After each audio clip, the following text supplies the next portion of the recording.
Good num morning. We're back.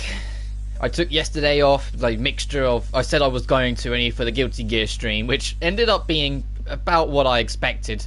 Unfortunately, for better or worse. Let me load this. But I still, it still covered some things I thought were kind of interesting. The main one being that the overhauled mega patch update that's changing content and systems is on the 10th of June. So I'll wait and see. So we're going to get up more updates. I said we're going to get more updates on Twitter about it. I'll wait and see how big of an update it actually is before deciding whether I'm going to stream on it that day or not. But until then,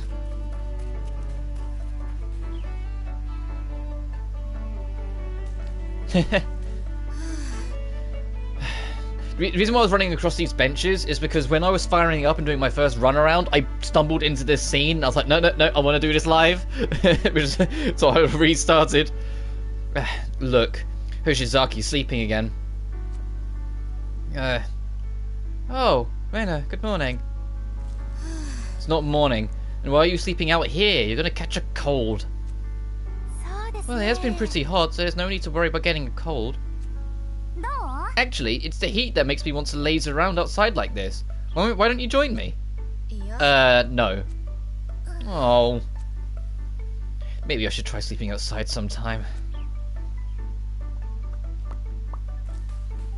But last time, we unlocked the DLC dungeon, realized that we're significantly underleveled for it. I grinded a little bit, but I didn't want to get too carried away, so I only grinded up a level or two for everyone. Just so we're above the recommended level. The Hydrogons are beautiful as always. Coco and Shio take good care of them. Oh, they work together to look after it. That's cute. Let's get Shio's memories back. Come on, we can do it. Dun, dun, dun, dun, dun, dun. But anyway, yeah, we're gonna get. They didn't go into details about it, but here we go. I think that was the dungeon we was actually on, to be fair. Whoops, oh well.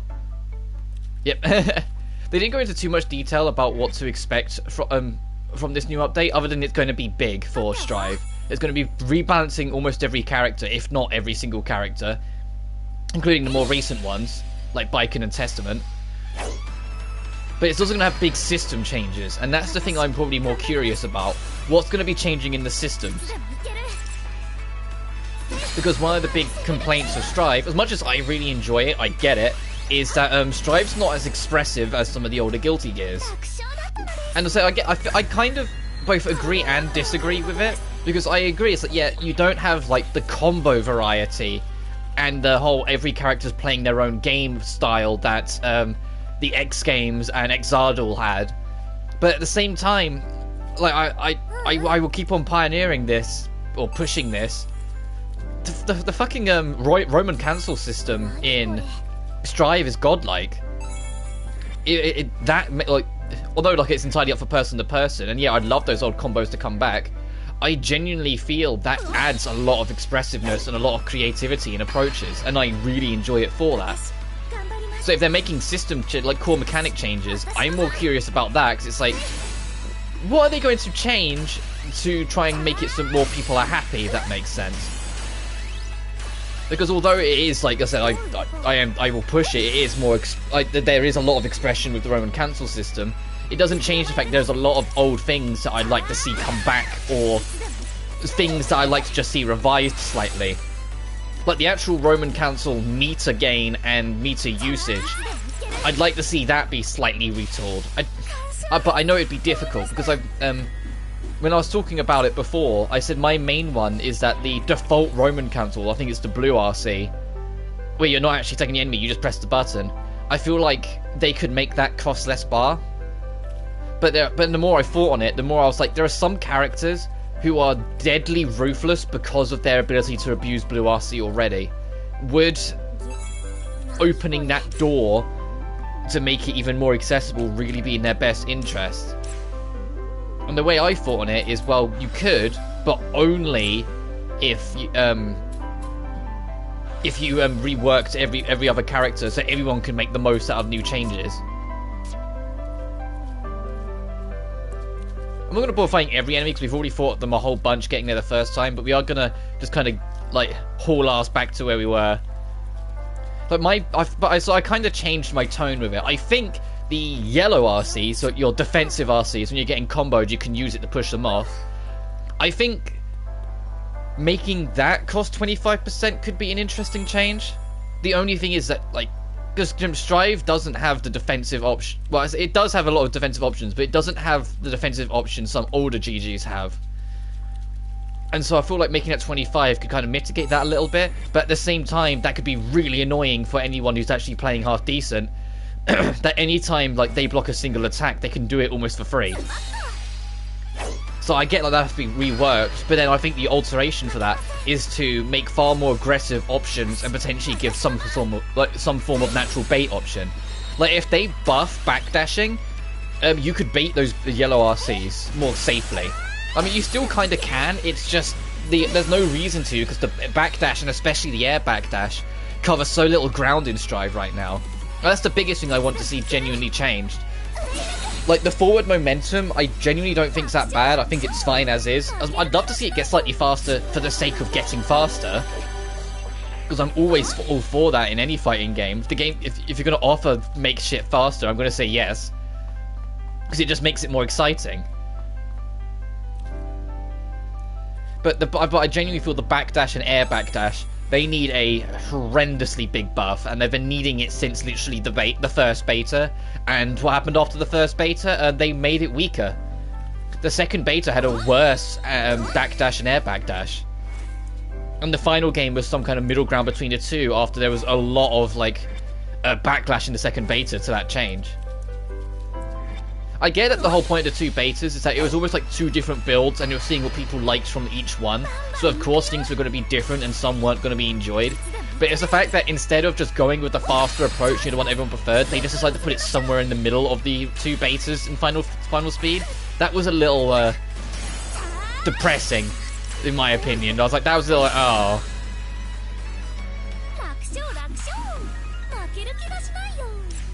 Or like how some characters, like, lost some of their combo viability.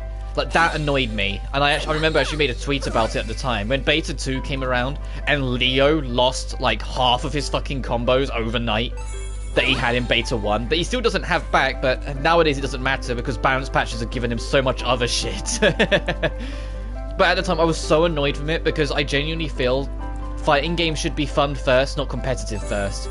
And the balance changed from Beta 1 to 2 made it feel like Strive was trying to be competitive first, fun later. And that has destroyed fighting games in the past, that mentality. If you make a fighting game super goddamn fun, it doesn't matter how balanced it is or not, people will flock to it. Classic example, Marvel vs. Capcom 2. There are some characters in that game that are ridiculously broken and insanely unstoppable, and there are some characters that are borderline worthless. Yet, the game is insanely fucking fun, and has a very kitchen sink approach to its design. And lo and behold, it's like heralded as one of the greatest fighting games ever made nowadays. And is still beloved by many. Even if it's not necessarily the most, like, shall we, not inspired, that's the wrong word for it, but the most inspirational for the modern trend of fighting games. That one I'd kind of give the credit to the Street Fighter series, whether it be 2 or 3 Third Strike. Because both of them are heavily significant in the industry for fighting games as a large, not just for the series sort of thing. Like, Street Fighter 2 laid the groundwork for a lot of things that are now norms in fighting games, and Third Strike became like the ultimate go-to definition of how a game should be designed. Even if people didn't like it at first, a lot of people don't realize that. People genuinely did not like Street Fighter 3 when it first came out.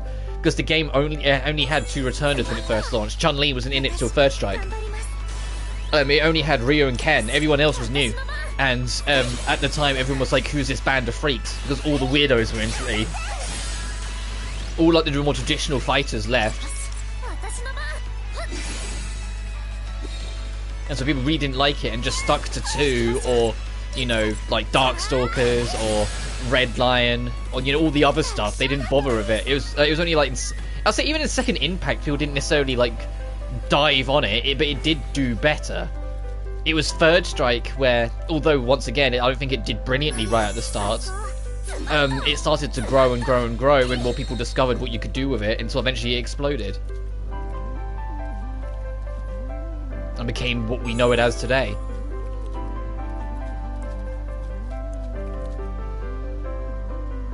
But then you look at, to give them one examples, the original launch run of Street Fighter V. And I know that game also suffered from having, you know, no content at launch, but that game was extremely competitive focused and not at all fun focused, to such an extent that all the things people liked in the betas of that game completely vanished come its launch. You know, the thing that I was just complaining about Strive's beta run to launch. And it really didn't help the game stand. Thankfully, a lot of that shit's been re-implemented over the years due to complaints and, you know, a better dev team taking over. No offense to the originals that made it, but they had nothing to work on, no expenses made, weren't the the best choice, didn't have the budget, were under a strict time limit. Like it sucked for them. But the team that took over and kind of made it what it is thereafter did a fantastic job of better understanding that it should be fun first. They wouldn't have added Dan in it if they didn't understand it. You know, Dan's entirely made to just be fun, not to be a competitive player. And that's how it should be in every fighting game. If you make fighting games super goddamn fun, it doesn't matter how balanced or imbalanced it is. People will flock to it and it will do well and people will keep playing it. You can worry about balance later. And Strive, I felt, you know, not as gravely as Street Fighter V, but Strive definitely at launch made that mistake, I feel, of like taking away some of the fun shit for like no real good reason, and yet somehow letting Soul slip under the radar. I mean, but yeah, but as I say, that they've rebalanced Soul since then. The current balance patching, like the big one we had, I think it was just before the new year, worked wonders in giving the game like a fresh coat of paint while still keeping it familiar. Like gave characters a lot of more subtle and unique little tools that just made them more interesting. Leo being able to dash straight through you like an infinite number of times at a breakneck pace was god tier. Like the fact that they added that's just the fun design mentality I was talking about, and I want more of that moving forward. But anyway, let's actually talk about the game we're playing. Train stations. You do ballet too? Yeah, though I quit some time ago. Can I ask why? Well... Was that one of Shio's memories? Yeah, it seems so. You were a ballerina?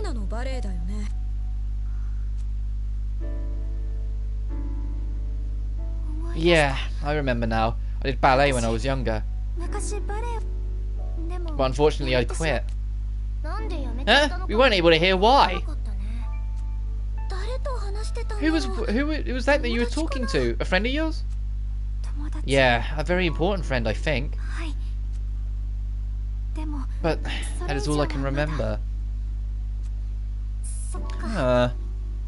It feels odd, like I'm gathering the pieces to a puzzle and putting them in place. Seems like there's still quite a few pieces left. Let's go find them, Shio. Okay.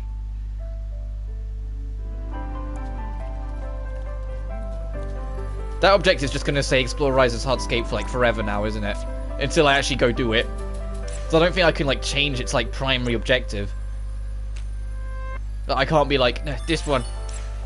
Oh, you can pin it. Interesting. Okay, nice. Okay, square pins it. Got it. Also, I like, because we're in the water, that instead of having to overlay the texture and put it under the water, which could have messed with the texture palette and whatnot. There's a few games that do this. They put it on top of the water. There's a few games do this. It's to do with texturing. If they put it just under the water as is, things might not have rendered properly with the effects and whatnot. So putting it on top completely mitigates that.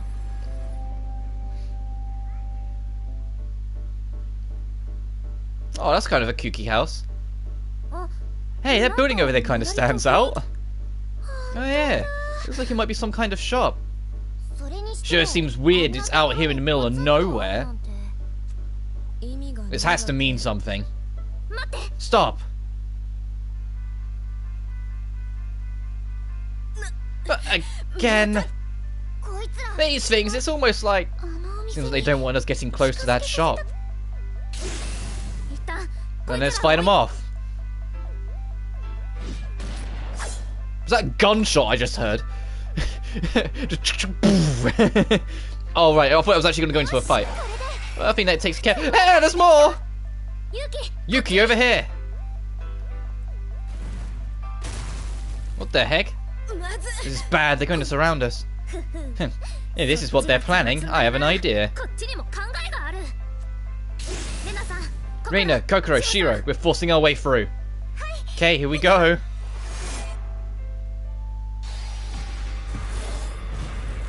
What is this thing? Oh, the music. Oh, damn. Starting one-on-ones. Close in on an enemy and let loose in one-on-one. First, attack an enemy and get him into knockdown.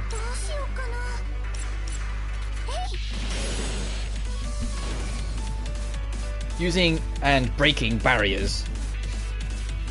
Some enemies will create a barrier when in knockdown. You can break an enemy's barrier by attacking with enough force.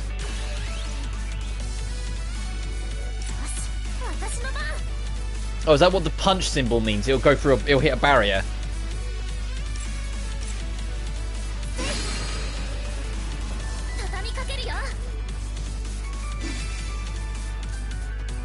If you succeed in breaking a barrier, you'll enter one-on-one. Jesus, this camera angle. The scythe going right from the edge to edge like that. That's kind of cool. That's kind of sick.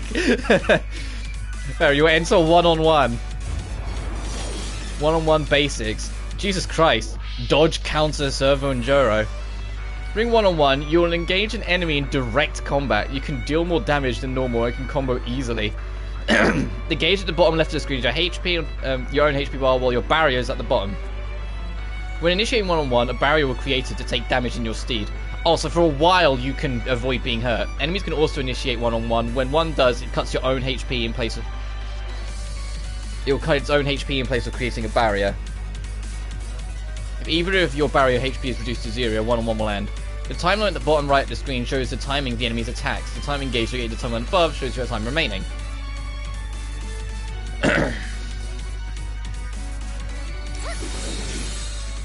Nice. Offensive skill to deal damage to an enemy. After the command is used, there will be a waiting period before you can use it again. You can use the command again when the gauge is fully charged. No, it's charged, you can use the command again. The combo count will increase with each successful attack. Your combo count achieved during one-on-one will be added to a combo count of a normal battle. Also, you can perform a powerful finishing move if your combo count is above a certain number at the end of the time limit. A finishing move will deal huge amounts of damage while temporarily preventing the enemy from using powerful skills. The gauge in the bottom left of the combo count shows how close you are to activating the finishing move. Rack up high combos to use it. Triangle to use your supportive skill. You use the support skill to an active defense boost. Also, your allies will sometimes use their skills to help you out, gain the one on the other hand.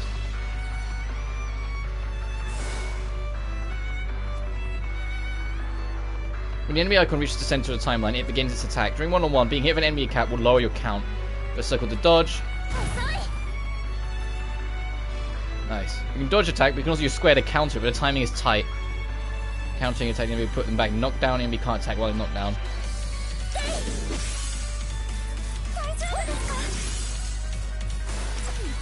Do I get it? Alright, I see it. The final blow, trophy unlocked.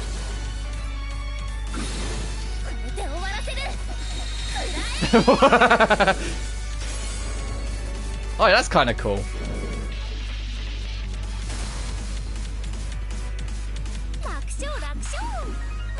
One-on-ones are nice. I think they're my favourite new thing. Just to see how far it goes. But it's like, if they're that engaging, where it's like you're literally right in the face of the enemy to see what you can do, I'm all for it. They just kept coming. Wonder why they're so focused on us. Yeah, they don't seem organized. They're clearly targeting us. Why don't we ask them? Hey, Resource. Hello, hello, hello. Your buddy Resource is here.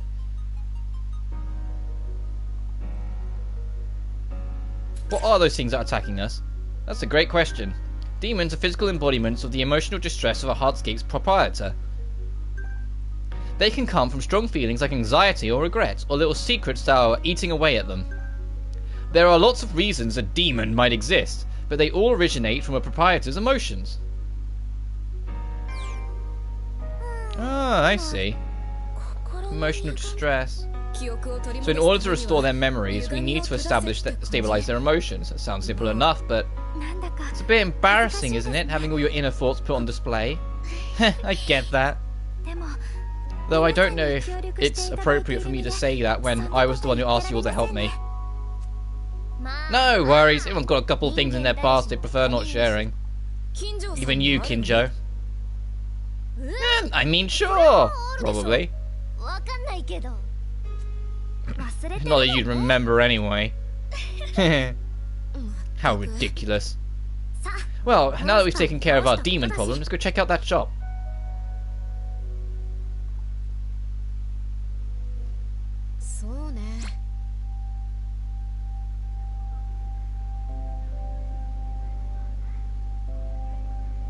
The music's slightly different here.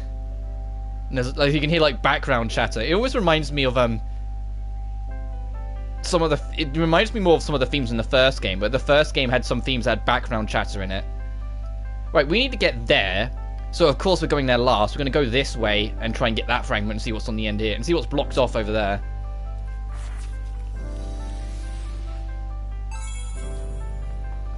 Actually, I used to do ballet too. Oh, whoa! Oh, it's telling us the general direction. Okay, look at that. That little marker on the screen. That's kind of cool. A little objective marker. I'm going this way first, though. Every day is the same thing over and over again. I do wonder sometimes if this is truly what I want.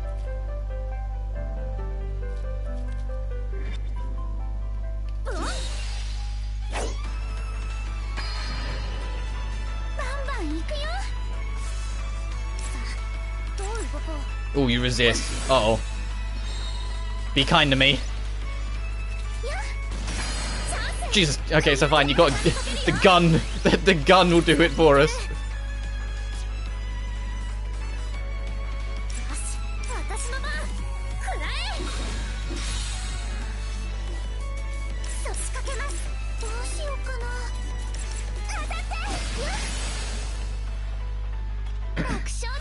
You know, I thought the first game was kind of crazy when, you know, I think it was it Yuri was her name? Who had a gun? No, it was Yuki, sorry. Like, had a gun, and then Mao had the fucking missile strike, but now it's like, you know, Coco just has a rifle. You know, like, we're so past that point now. But I'm all for it, because this is exactly what I was talking about earlier, like, you know, even if it's Guilty Gear. This game is trying to be a more fun first, story later. And don't get me wrong, the first game was super fun too, but this game's trying to make it a lot more like in your face, like all these new mechanics and systems and whatnot to be more expressive in combat. Like the story being a lot more like a band of friends going to mystical places instead of, you know, the common and being like almost like a jobs in the day of a life as a school kid. And this is how it should be. And I'll always push this. Like, games should be fun first. Because if they're not, then what's the point in caring about anything else? You know? Because it's the nature of it. The gameplay is why they're called games. You put that in first. You make the gameplay super fun, and everything that comes afterwards you're sticking around for. There are obviously exceptions where, like, you get the odd game where it's like they clearly want to be movies. And so, yeah, of course, they're not going to put as much time into the gameplay, but I personally don't click with those games that much. So, you know, they're just not my thing, so I just don't bother. And that's fine if you do like them, it's just not my thing. And then there are other games where it's like, everyone kind of agrees that the gameplay isn't the best or has problems, but it's enjoyable enough that you can still appreciate all the other stuff. But even then, there's some of those games people compare it, and I'm like, yeah, that's all well and good, but I'm not about to convince someone to try and play Final Fantasy 13 just because I think the story's alright. You know? Like, that game's got some serious problems, and it was just because it's a bigger franchise that I've had all my life that I put up with it. If I'd just casually picked up 13, I would have put it down probably just as quick. And so I can't be like, oh yeah, it gets good, the story's great. And I'm like, when, you know, the gameplay is not.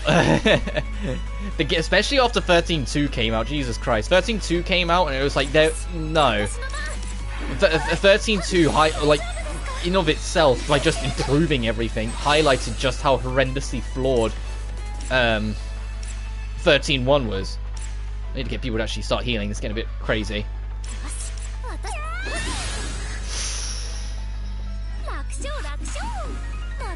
Okay, you still get experience even if you're dead. That's a plus. This isn't looking good. Why don't we take a break?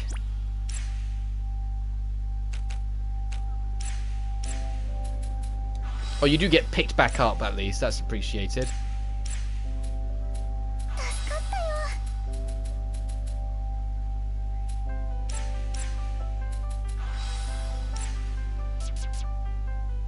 Actually, no. I kind of registered that number a bit more as we went away. I was like, that's kind of low. And that's kind of low. There we go. Turn around. Need to get this. Gotcha. I wonder if we're gonna have another like big stealth section where we have to like sneak around the arena soon. That was fun. I think it was the first stream we did that. That was super fun. Having to like carefully navigate around and everything.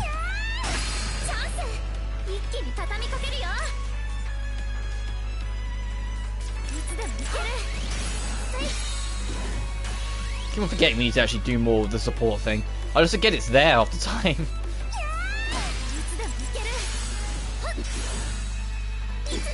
Kill it, please. Hey dude, I'm good, you? I can't go that way yet. But what's this say? Do you not like ballet?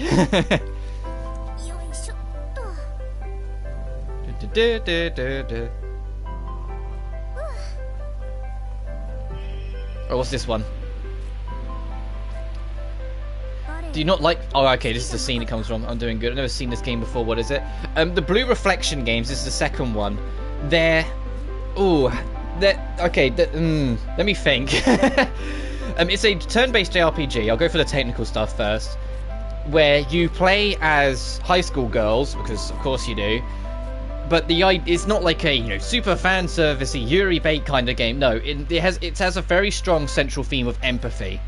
The whole game, both of them, are heavily about learning of other people's troubles and difficulties and their anxieties and whatnot, and not necessarily dealing with them, but learning to understand them in hopes that by being there you can help them help themselves. And like, the first game was super heavy-handed with it, whilst this game's taking a little bit more of a laid-back approach with it. But this game's also, you know, got its own like more designated hub world with like that's more free flowing exploring, has proper dungeons, because the first game didn't. The first game had like open zones that you did quests in and then left, and then the plot would advance. Whilst this is more like we're in the second dungeon, we're in these areas called Heartscapes, which are basically all the characters are trapped in this weird new world, and all of them but the main character have lost their memories. When you like accidentally twig something of their memory, it creates these heartscapes, which are like a giant bubble of their mind. Think Psychonauts, but not like forcing your way into their brains, and not like super like hyper morbid like Psychonauts. But you're entering their brain and you're like learning how they tick, learning how they think, learning what their strengths and weaknesses are, learning why they are the way they are, and also because of the nature of, as I said, everyone but the main characters lost their memories, helping them find their memories along the way. Do you not like ballet? No, it's nothing like that. I like ballet and I like helping out at the shop. But what? Every day is the same thing over and over again. I do wonder sometimes if it's truly what I want. I find the first game I would explain as cozy. I think that would be the perfect word to describe the first game.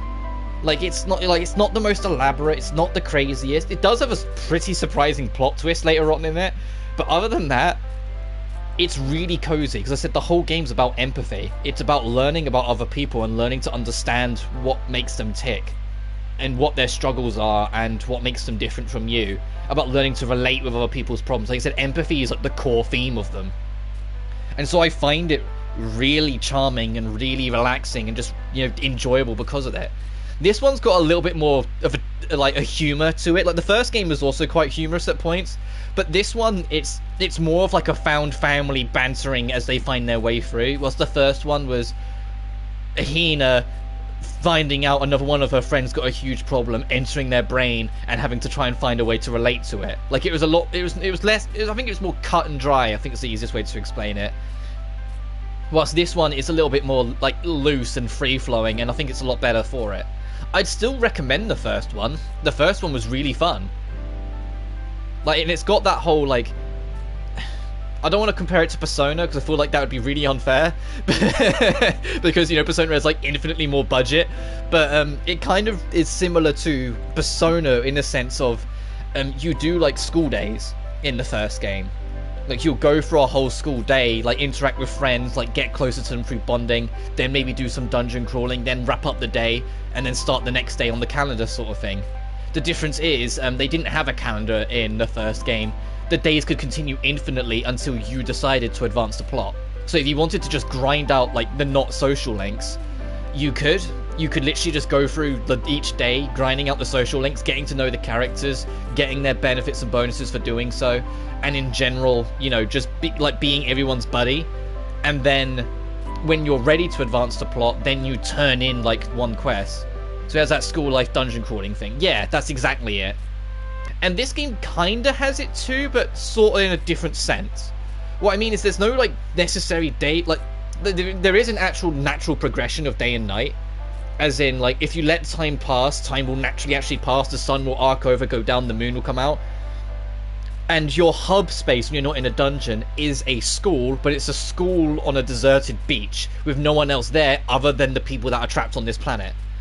So there's no, like, school life aspect of it. You're not doing classes, you're not doing that, but you're in a school hub world, and you can hang out with your friends and take them to play dates, or go hang out by the swimming pool, or go do some fishing, or we crafted a hot air balloon and we dragged one of the characters, Raina, on it, even though she's scared of heights. And we got a nice little scene where we had the option to either try and help her overcome it, or overcome her fear and be super supportive, or to scare her a little bit by rocking the hot air balloon whilst we were in it.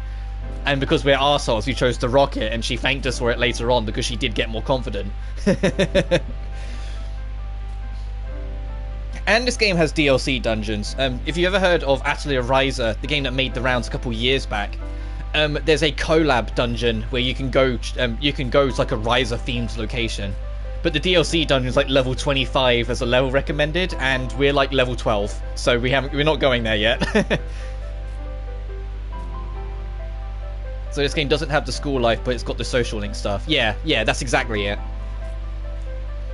And it kind of goes crazy with it. Every single date you can go on is unique from the last, and so you can date, like, some characters several times. There's a trophy in this game, and it says go on 100 unique dates. And I'm like, oh my god, how many are there in this game? But it's genuinely, it's a gold trophy, and it says go on 100 dates. It's like, oh, fuck. Anyway. Haven't seen anything? And the Atelier series is another, like, Atelier Ryza. Actually, let me say, there's a lot of Atelier games, and I haven't played all of them. I've only played Atelier Sophie and Atelier Ryza. And Atelier Sophie, which I think got a sequel most recently, I think the most recent one is Sophie 2. It's more by the numbers of an RPG. Like, you go explore a forest and fight enemies and find new weapons and go dungeon crawling. But it's got the charm and, like, writing and bounciness. Because it's the same team, by the way. The team that made this is the same team that made the Atelier games. Which is why they do this collab stuff every now and then. But it's like, there's more by the numbers. It's just got really, really charming writing, and Sophie is a really charming protagonist. Like, she's a complete hyper-energy goofball, and sometimes you need that in a main character. Whilst Ryza is... It's not full-on open world, but it's super open environment. if that makes sense. So it's like you can't just go anywhere, but you'll go to a new zone, and it's like a giant circle with like lots of little landmarks you can find here, there, and everywhere. Lots of little secret caves you can find, but it's like in one big contained circle. So it's kind of open, but not full-on open world. And then like at the end of the zone will be like some exit tunnel that'll take you to like a different area that's also another giant circle or square or whatever. Like the Ryza games are, to be fair, a hell of a lot more slower paced, but they're more casually inviting because you can take it entirely at your own pace. And I would heavily recommend them. The Ryza games are super story driven. It takes like 6 hours before you really get access to your first proper hub. I'm not kidding, like they're super story focused. But I really loved Ryza 1, and it's on the bucket list of things that I'll be streaming on this channel at some point. I want to stream through all of Ryza 1, and then once I finish it, probably not straight away, but at some point I'll do Ryza 2. Which Ryza 2 will be interesting, because as it stands, I love story-focused games. I do too, dude. It's why I play RPGs so much.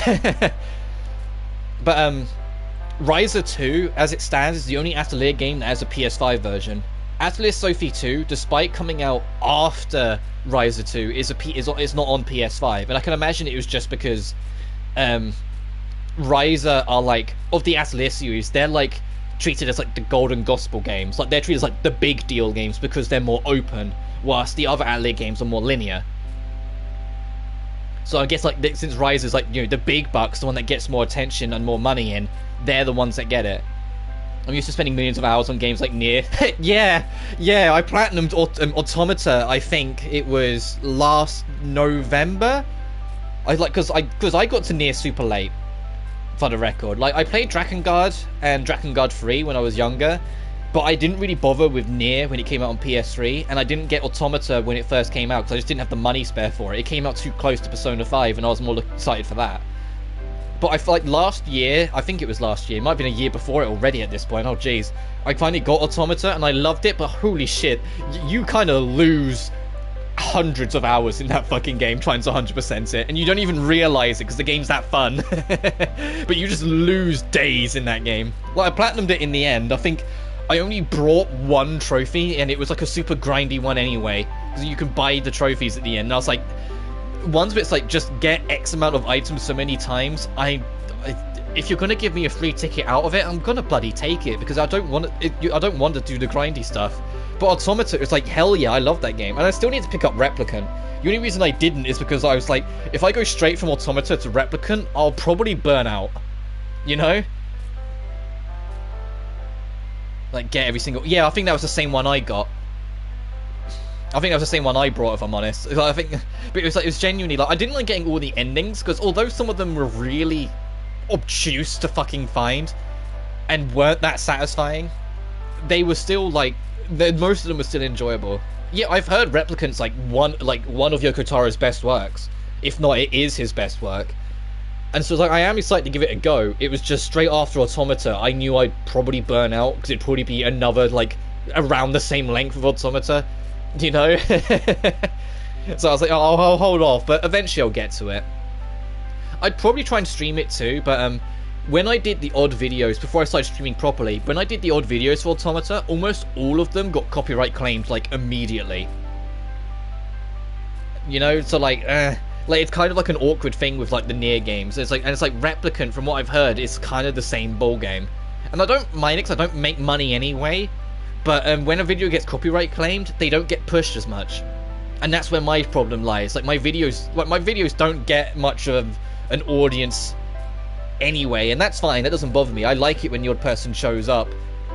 I'm not suddenly expecting thousands to show up, if that makes sense. I'm not expecting to suddenly become the next big hit like streamer.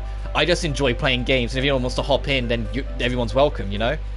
Replicant does have a ton of joke endings like Automata, so you only have to do the main few.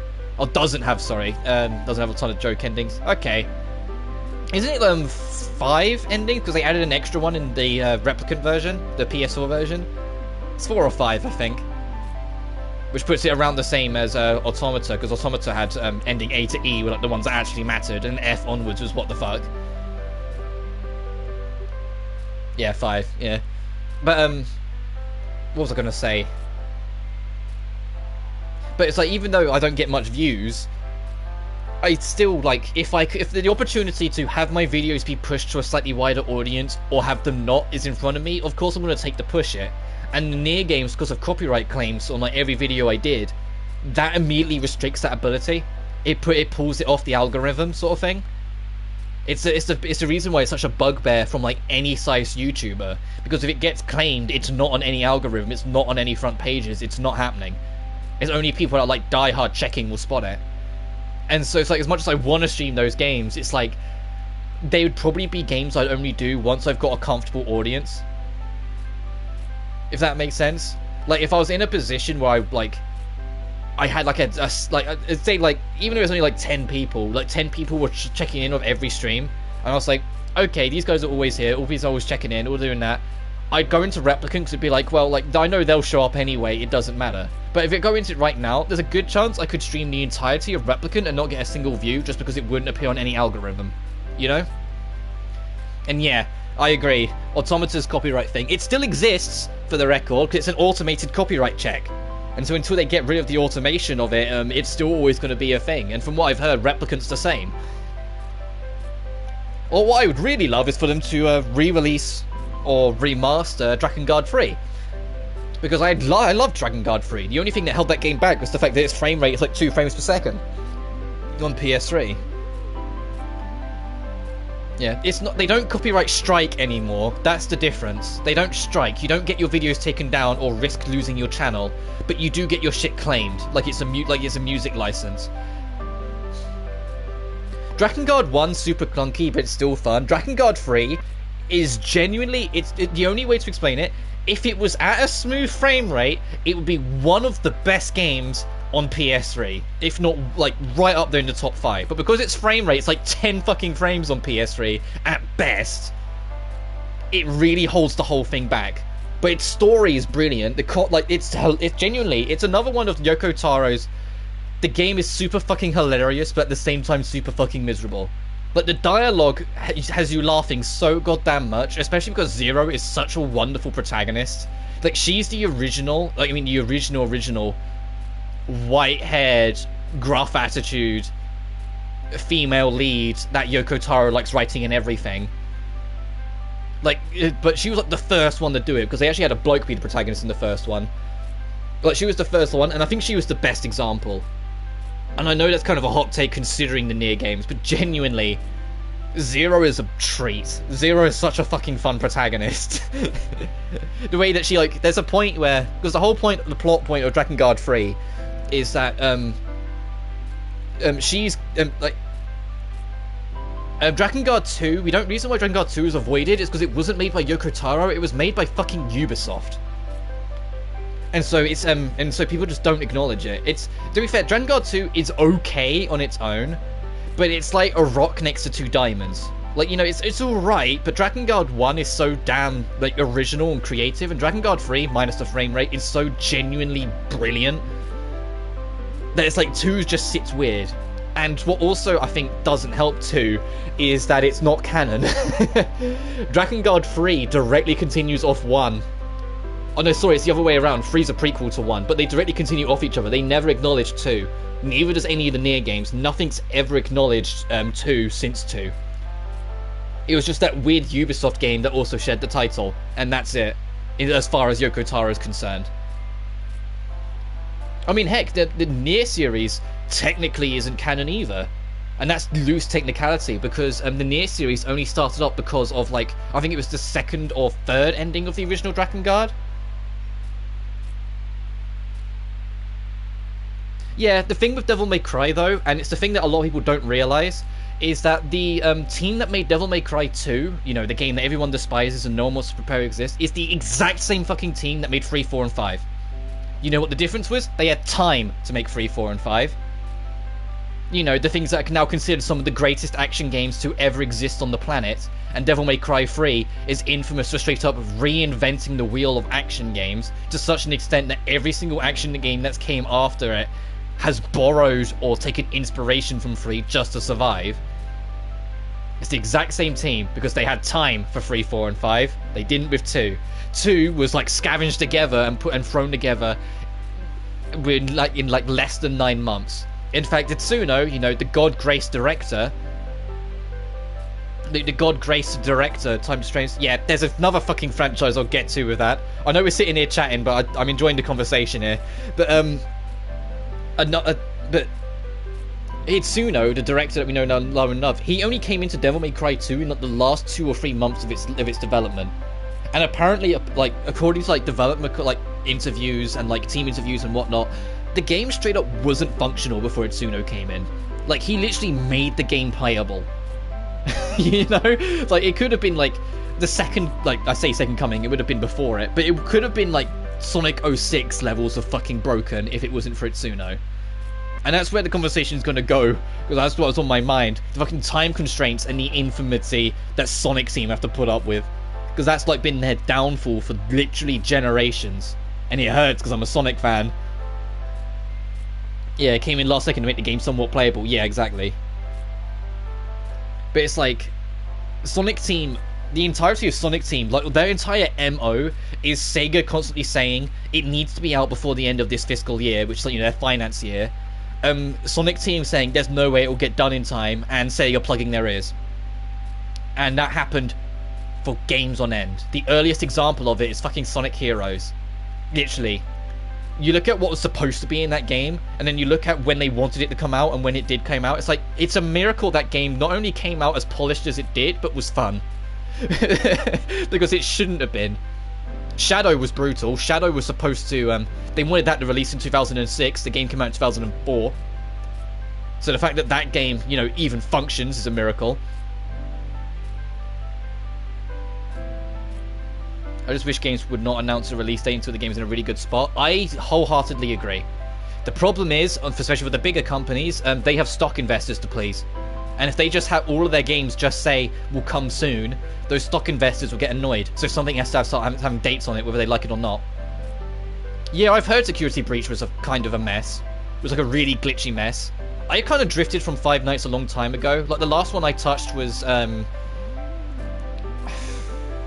think it was 4, if I'm honest. I don't think I touched this location. I think I drifted by then. I enjoyed 4 for the record, but from what I've heard, Security Breach was kind of messy. And, yeah. But with Sega's thing, like, it was the same thing.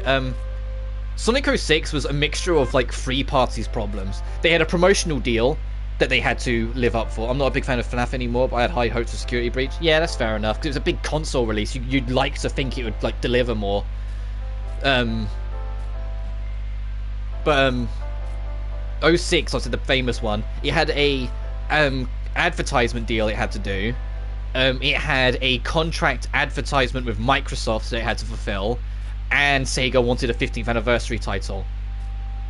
And so Sonic 06 was pushed from like 3 angles. It had to come out when it did, regardless of quality. Like, they literally couldn't like not do it. And it wasn't like back in the 90s where Sonic 3 also had the exact same problem. So what do? They split the game in half. Sonic 3 is only the first half of Sonic. Yeah, Sonic 06's disaster. A lot of people say, oh, Sonic Team didn't know what they were doing. No. You look at the design script and the prototype versions of Sonic 06, they knew exactly what they were fucking doing. Everything worked against them. And it gets worse. Sonic 06 gets a lot worse. The development team was not only rushed to meet a deadline at 3 angles, but half the development team was stripped from them like partway through development because Sega wanted a Nintendo Wii themed Sonic game to be made. And Sonic 06 was going to be a PS2 and Xbox original title, and late in development it was pushed up to a next-gen title. So suddenly the team had to adjust to a brand new engine, which they had no time to do. So they had half the team, because the other half were working on a little game called Sonic and the Secret Rings, another god-awful Sonic game that came out on the Wii, because Sega wanted to get their finger in every jar. They were time restricted, and they were working with hardware they weren't used to. And they had deadlines because they had an advertisement deal with Microsoft, a promotional deal. I can't remember what the company was they had a promotional deal with. And Sega wanted a 15th anniversary title. Sonic 06 was literally fucking doomed from the start. And if you want to have an idea of what it could have been, look up Sonic P06 or Project 06. That's a fan-made mod that incorporates every single little thing they originally wanted to put into the game. It's not finished, they've only got Sonic and Shadow story, but they literally, and I can't believe there's ever a point in my life I'd say this, they made Sonic 06 really fun. And it's like, man, if they had, you know, the time to make it properly, Sonic 06 would have been what it set out to be. The soft reboot, next generation push for Sonic. But because it got all that shit, it never stood the chance. Yeah, being a big company with all these restrictions would be so rough. But the thing is, the 15th anniversary, the biggest thing I don't get is that Sega, Sega's big push personally is that they wanted a 15th anniversary title, right? And I'm like, okay, yeah, that makes sense. 15th anniversary, you want something big. 4 fucking Sonic games released on the same day for the 15th anniversary. Are you sure you needed 06 to be one of them? You know? Are you sure you needed 06 to be one of them? Only one of the 4 survived. And actually had a decent development time, was polished and well made, and got off relatively scot-free. The other three, Sonic 06 we all know about. Sonic Genesis was a Game Boy Advance port of the original Sonic 1 that didn't work.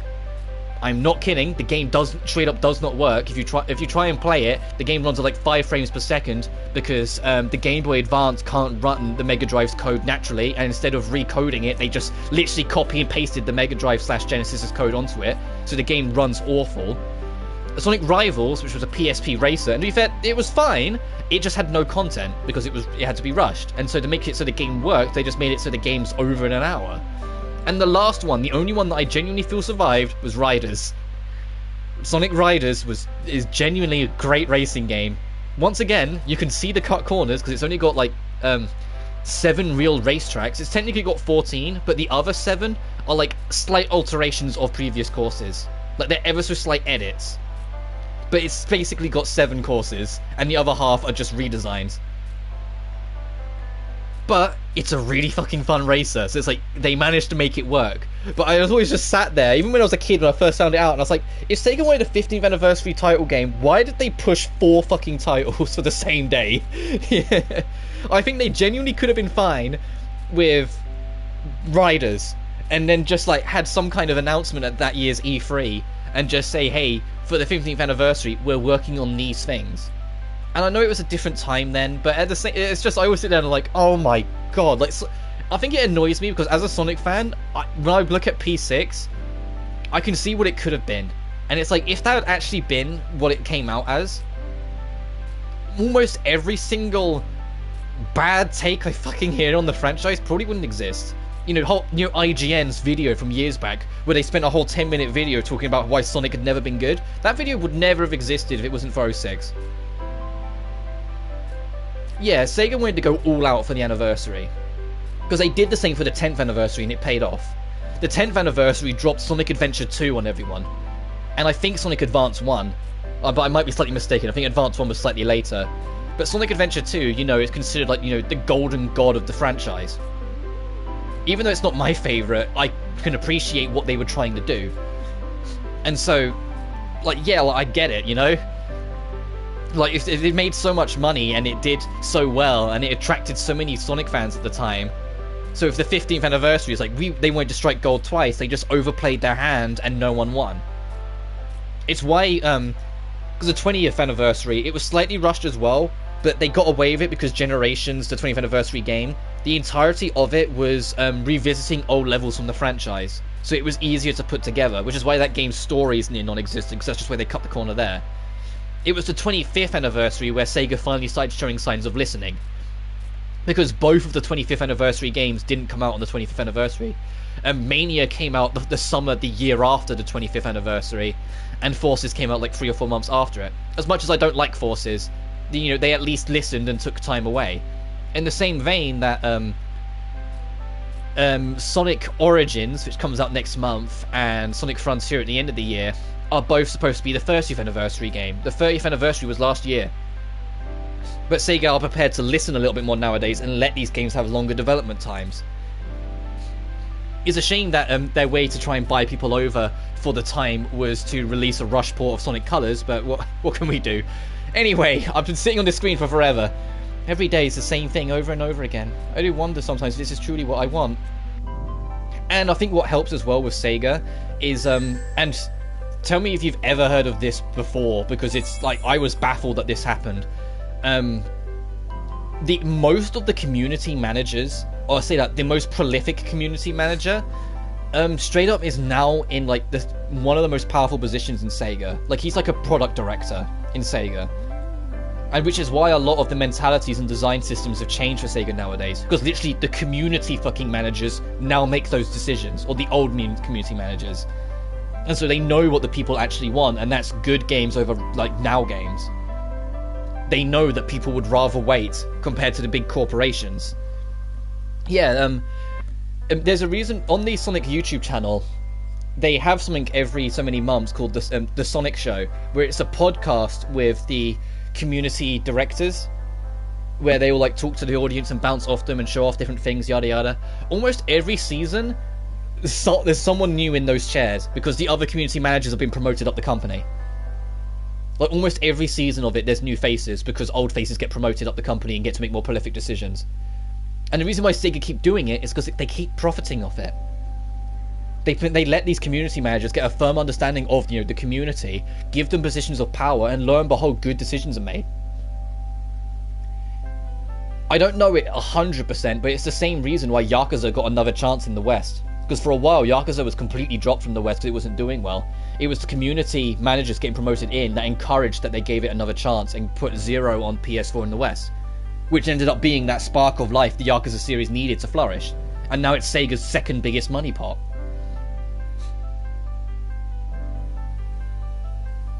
Yeah, I'd agree with your economics class. To be fair, you'd probably know about more economics than me, because I didn't really do economics in school. I was a psychologist.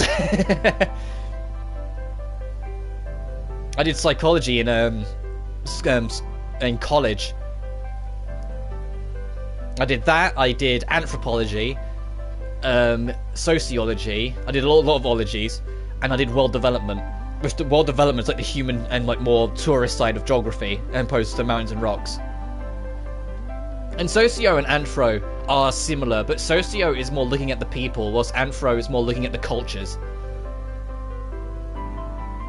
A good-ish example of an anthropologist, because it's playing video games, so I'll try and keep it game-based. In Danganronpa V3, they have an anthropologist in that. They kind of exaggerate him a little bit, because, you know, anime game, but he loves cultures. He loves experimenting with cultures, looking into different cultural things, seeing why cultures tick, and wanting to embrace them to such an extent he willingly puts himself in harm's way to see different cultural norms, even if they're dangerous. And it's like, yeah, that's an anthropologist for you. I'm not that obsessive, but I love other people. I love different cultures of the world. I love seeing how different parts of the world tick, especially coming from such a tiny corner of the world. If you haven't gathered from my accent, I'm British, and so the UK isn't big. You know, yeah, we have our own cultures and customs, but it's not big, so I was always interested in the bigger outside world outside of our little island. Immerse knowledge isn't that super deep yet. Yeah, but you'll get there, dude. You'll get there.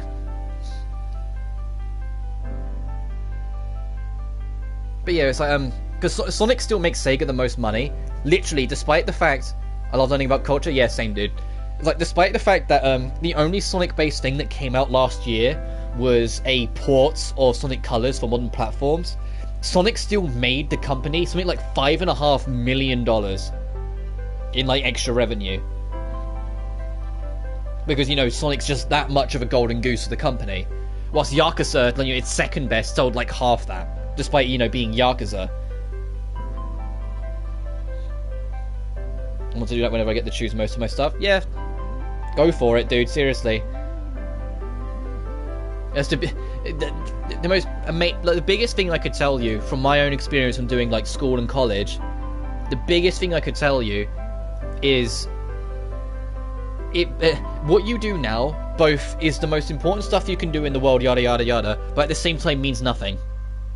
And what I mean is, the knowledge you'll learn is stuff that you'll take with you for the rest of your life.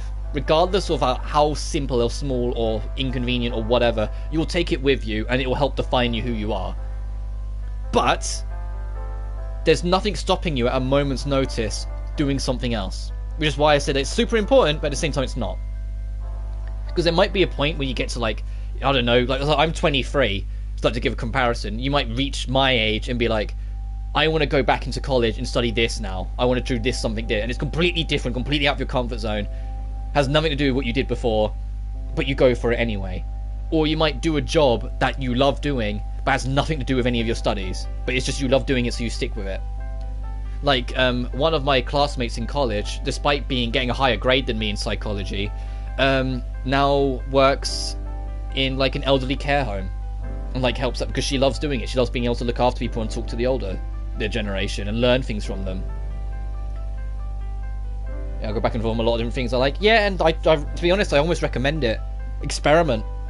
If the option is right in front of you, and you have the opportunity to take it with both hands, do it, because you never know where you'll end up. And I get it. I still have no idea what I want to do in my life, and I'm an adult. It's one of the things I genuinely don't like about, you know, the general structure of society. That you're expected to make all these life decisions when you're like fucking 11. You know? That you're expected to know exactly what you want to do. Like, from the moment you can start talking and listening, people are asking you, what do you want to be when you're older? And it's like, I don't know. I still don't know what I want to do, and I'm 23. I just, you know, work in a convenience store when I'm not doing live streaming, and I write books in my spare time. You know, like, I just do, like, my thing. I have no idea where life's gonna take me. I didn't build the roller coaster of life. I just ride the son of a bitch, you know?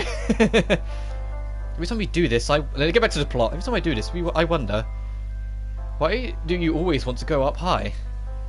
Huh? What do you mean? Why? Having a higher vantage point makes it easier to find things. And if you can climb it, it'd be a waste not to. Yeah, I'm like a year away of being out of high school, and they make it seem so important to have your entire life together. Yeah, they have to, and they have to, because they want to make, you know, you're the next generation, you know, you're like the future walkers, you're the path for the future. As much as miserable old people would like to try and downplay all of your accomplishments because, you know, boomer talk, you are the next generation, you will outlive them, you will be the choices of the future. So of course they want the best for you, they want you to have a path, because if you have a path in life, you're already doing something for society, you know. Like, it's you know, it's that you're already, like, you're marching the path of life and all that shit. You know, you're already on that way. But honestly, it's okay if you don't know. It's the hardest thing for some people to accept, but it's genuinely okay if you have no fucking clue what you want to do in life right now. As long as you're still enjoying life, as long as you're still exploring and finding new things in your life, whether it's like doing meetups in friends and going to maybe a different bar when you can drink or whatever, and going to a different bar from before, or maybe there's 2 different arcades in town and you try the other one. As long as you're still finding new things, experiencing new things, and finding your way forward, you're winning as far as I'm concerned. You're still, you know, learning, you're still experiencing, you're still living. You know, I don't mean to get, like, too serious about it, but you're still living. So I think it doesn't matter if you don't know what your career path is going to be, if you don't know what you want to do when you're older, if you don't know where you want to be when you're 30. You'll get to that shit when you get to that shit. Time keeps moving regardless, you know? So just enjoy it. Go meet up with friends every chance you get if you want to. Or, you know, if there's that one book you haven't read yet that you really want to, fucking read it. Find the time for it. If there's a game series you've never been sure of, fucking make the jump. Try it out, you know? Like, maybe that's leaning more into me and just how I am, where I try and be as carefree as I can be, and just try and go with the flow a lot. So maybe that's more just me and my approach, but that's how I've always tried to handle my life. And to be honest, although it's not always been pretty, because I talk about it every now and then, but I struggle with depression a lot, I'm still happy with the life I have despite my problems, because I still find new things every day. Yeah, I didn't even think about that, the background music. Yeah, no worries, dude. I'm never going to claim to be the wisest and whatnot, but I'm always happy to share my thoughts and feelings and stories, you know? I can't believe you just made me regain a useless memory. What was that Japanese proverb? Only fools with smoke love heights? And such as is just that. Huh? Why do I feel like you're having very rude thoughts about us right now? Also, that's the other thing. Talking about this game, things that I like about it. That entire conversation that we sat on for like ages, it was entirely random. You just stumble into conversations by exploring. Like, it just adds so much more characters to the characters that when you're just exploring and waddling around, you can find little dialogue. So there was a point where we climbed through a tunnel and they had a conversation about Al didn't like going first because, you know, she's wearing a skirt, so she didn't like people looking at her butt. You know, it was just like little conversation beats that they didn't need to have, but they had anyway. Anyway, where the fuck were we? Alright, we're over here. We need to go this way, circle around to get that, and then there's the objective. Been sitting for so long, I lost my place.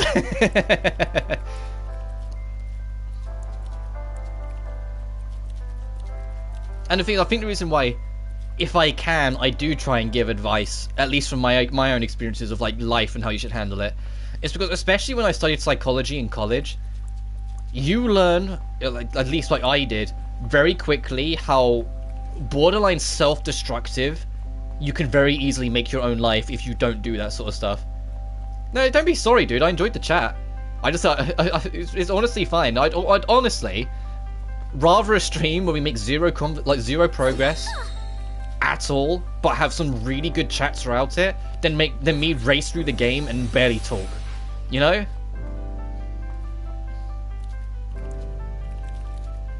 I'd always rather that. But it's like you learn in psychology. But then, for the record, this isn't me trying to discourage you from studying psychology if it ever takes your interest. You just have to understand that psychology, sometimes getting smarter isn't always nicer. Sometimes sometimes in psychology, some of the things you learn, you sit there and you go, man, I could live my whole life not having to learn that. Like, some of it's kind of like, yeah, I like talking to people. I like talking about things I care about. I know that probably sounds extremely selfish, and I don't mean it to be, but it's like, even if it's a subject I don't care about too much, if other people care about it, I always want to listen and find out why.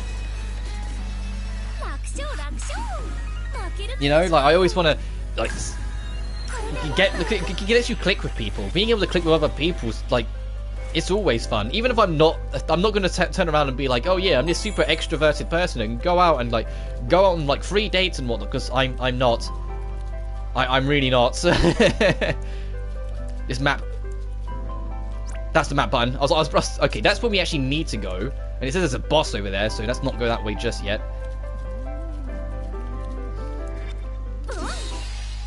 I usually like talking about things I like, but I love getting other opinions. Yeah, same dude. So I can be pretty introverted. Like, my mum always brings it up every time, like we have a member of the family and whatnot. But at least according to my mum, when I was super little, I was the one kid that wouldn't like take the toys. I would sit in the corner and just like mumble that I want the toy, but I didn't have the confidence to go talk to whatever kid had it to be like, can I play this with you or whatnot. So I was just like the very shy, like near non-existent kid that struggled with people. It was actually my work that broke it out on me. Where I worked at a convenience store, I had to get used to talking to people because, you know, I was serving them. And now I can't shut up. Actually, I used to do ballet too. Oh, is that so? That's quite a coincidence. I saw this cozy little cafe on the way back from practice yesterday, so I stopped in. Thank you very much. Please come again. My friends were like that, yeah. Oh, sorry, excuse me. I love to, but I can't. I was taking lessons from a famous ballet teacher around here, but it was only a short-term class. I used to be super extroverted as a kid, and then I suddenly stopped. And that's fine too. It's not a bad thing to be either extro or intro. It really isn't. It's just the way you are. People suck sometimes, and sometimes you don't want to deal with them. But at the same time, sometimes people are brilliant, and it's great to be around them. It's the nature of life, you know?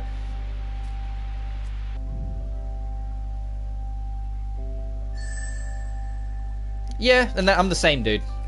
I'm exactly the same dude. Especially if it's a topic I'm passionate about. It's like when I was during the conversation to Sonic earlier. It's because I'm passionate about that franchise. As much as it annoys me sometimes, I'm still passionate about that franchise. So of course I was gonna like swerve the conversation towards it the moment I got the chance.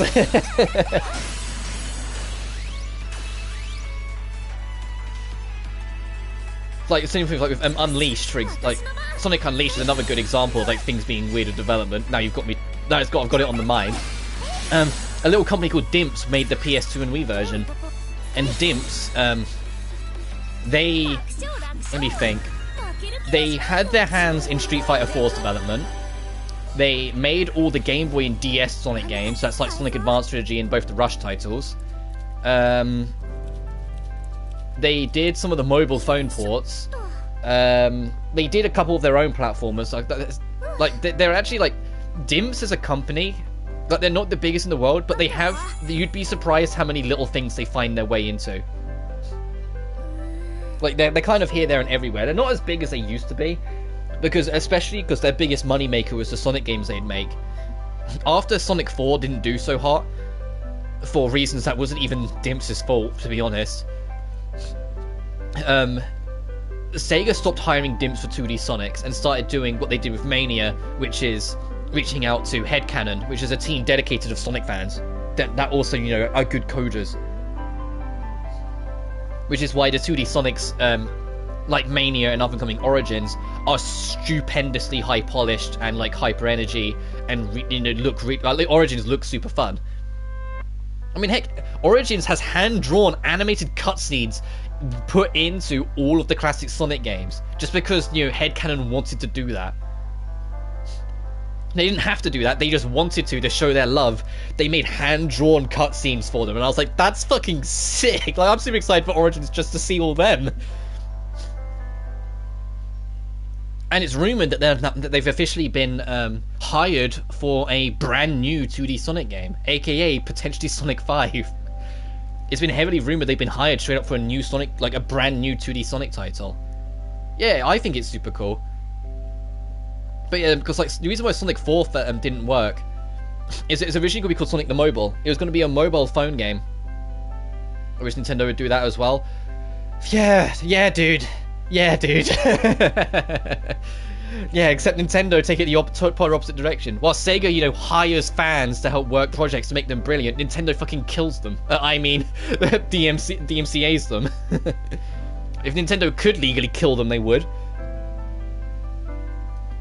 Which is a shame, because the fan game, AM2R, or another Metroid 2 remake, and this is no offense to Mercury Steam, I vastly preferred it to Mercury Steam's, you know, actual remake of Metroid 2. I thought AM2R was phenomenal, and the Metroid 2 Samus Returns was alright. I enjoyed it, but I'm not coming back to it. Nintendo would take your child if they named Mario. Yeah. Yeah. But Ubisoft was sweating when they reached out to Nintendo to make Mario and Rabbids, and then like Nintendo looked at their history and it's like, why do you have a character called Uncle Mario? And then Ubisoft's like, and why does he say "It's a me Mario" in Assassin's Creed 2? And they're like, These train tracks, they kept going. They'd run into the building. Maybe they stopped construction when they realised that. We're seeing things in a world made out of emotion, so I don't think that's the reason. It must be more like symbolism. The symbolism of train tracks, What, that her path... Oh... Because they were talking earlier about Shio abandoning ballet to end up having to do work. What if this is that symbolism then? That she was on like the train tracks, like the future she wanted to do, but had to break off them because life got in the way. She had to do maybe work for a family business to keep them afloat. Hence the shop being on the end of the tracks. See, this game can be a little smart sometimes. The symbolism, the first game, I remember like, in the first Blue Reflection, they had a bit where they were trying to be super symbolic, and they took it, hey John, and they took it so ridiculously, like, extra with the symbolism. And yeah, like, I think it's interesting, like maybe like she was going to do ballet all her life, but then the family business got in the way, hence the train track stopping at the shop. But the first game, they had a character called Mao, and the entire thing with her is that, compared to the main character, they had similar-esque backgrounds where they both had a dream that they had to abandon for reasons. But Hina saw the glass half full and had friends around her, whilst Mao saw the glass half empty and kept to herself. They symbolized it by having a scene where, like, after like a swimming class, they were getting changed, right? and Hina was in a pure white underwear, Mao was in pure black underwear, and they were standing next to each other, and I was like, Jesus fucking... This... Okay, I see the symbolism, but did it have to be underwear? And maybe there was something that was supposed to connect to the building, but couldn't. Or something that was connected to the building got cut off. I have no idea. Yeah, leave it to JRPGs. The first game was kind of... I hesitate to say bad, because it was never, like, aggressive, but it had a lot of, like, okay, kind of moments. They always do the weirdest things that get across the deepest messages. Yeah! But I love them for it. It's the biggest thing I always appreciate about Japanese games, is that they don't follow any Western normal practice. They just do their own thing, and sometimes... No, they don't always work. Sometimes you get the odd one that's like, okay, this is just way too quirky and weird. But when they do, you get some genuinely out there and crazy fun games. Oh, we can make spicy food. Nice. Right, is that everything here? Okay, fine, we'll go to the objective.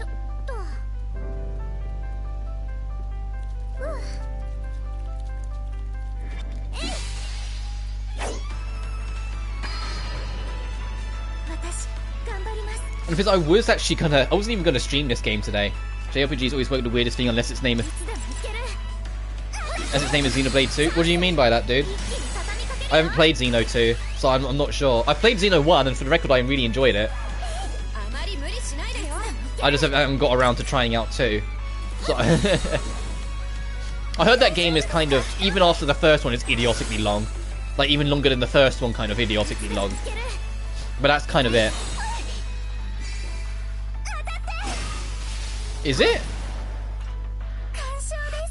What didn't you like about it, if you don't mind me asking? What didn't work with you?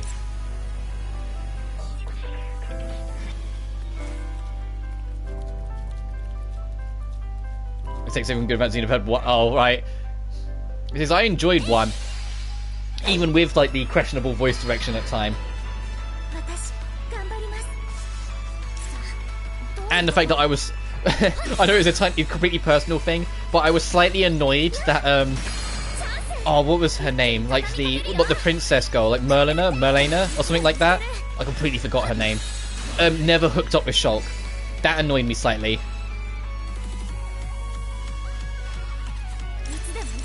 Yeah, I only know who Rex is because of that trailer for Smash Ultimate.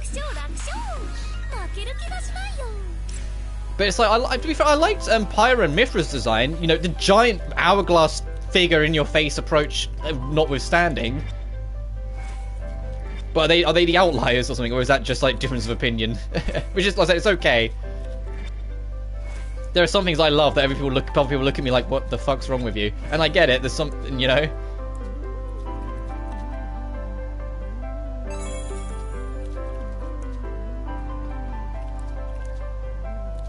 But I guess also the other thing is, does that mean you're looking forward to 3 for what it might take from it, or are you kind of done with the series because of 2? Didn't really care about Pyra and Mithra's design? Yes, fair enough.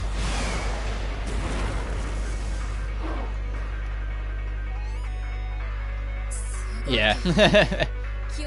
Oh, dude, what the... Oh, right, this is the boss, right. I was like, what the fuck is this thing? Seems to be following the story this time. Oh, okay. Yeah, so I remember, like, people saying that, sorry, my nose is getting a bit clogged. I'm still slightly under the weather health-wise. I'm getting better, but I'm still a little out of it. But, I remember people saying that it's like tying the loose ends of the series and like, more story-driven and, like, has characters returning. So I'm like, oh, okay, I can see why there's a bit of hype around it. I thought it was absolutely bonkers that the game that was scheduled to release in September got pushed forward to, like, what, next month? Like, the end of June, if not, like, July, I think? Like, how smooth was development going that it got pushed forward, of all things?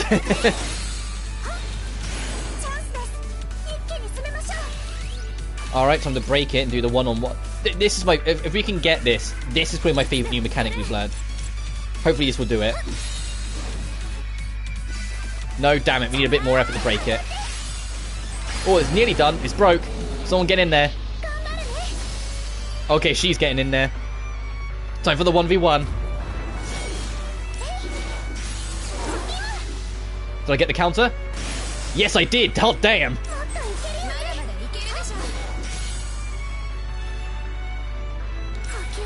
Oh, they has to recover. Okay.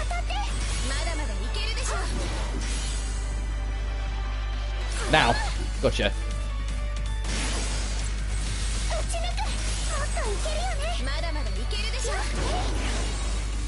The 1v1s is my favourite part of the game. It just turns into a fucking action game when you do the 1v1s, and you get these cool finishes at the end if you can nail it.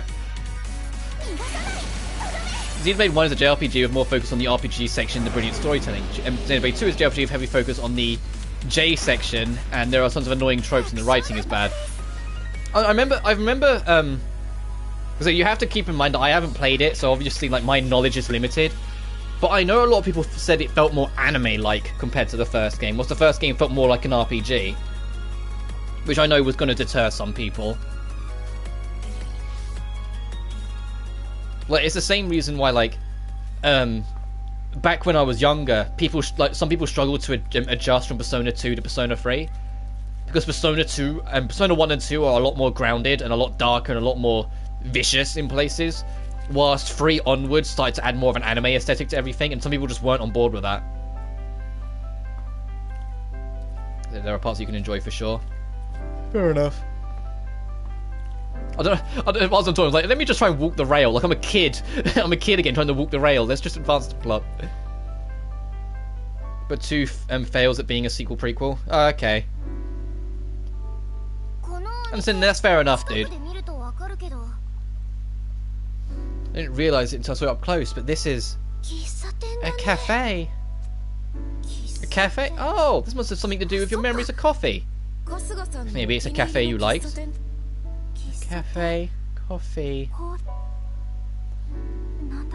I swear I've seen this house before. No, it's not just I've seen it before. It must be. Let's head in.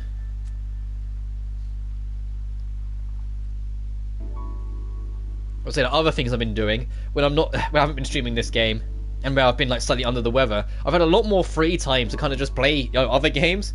I've been finally fucking grinding out Danganronpa V3's 100% completion.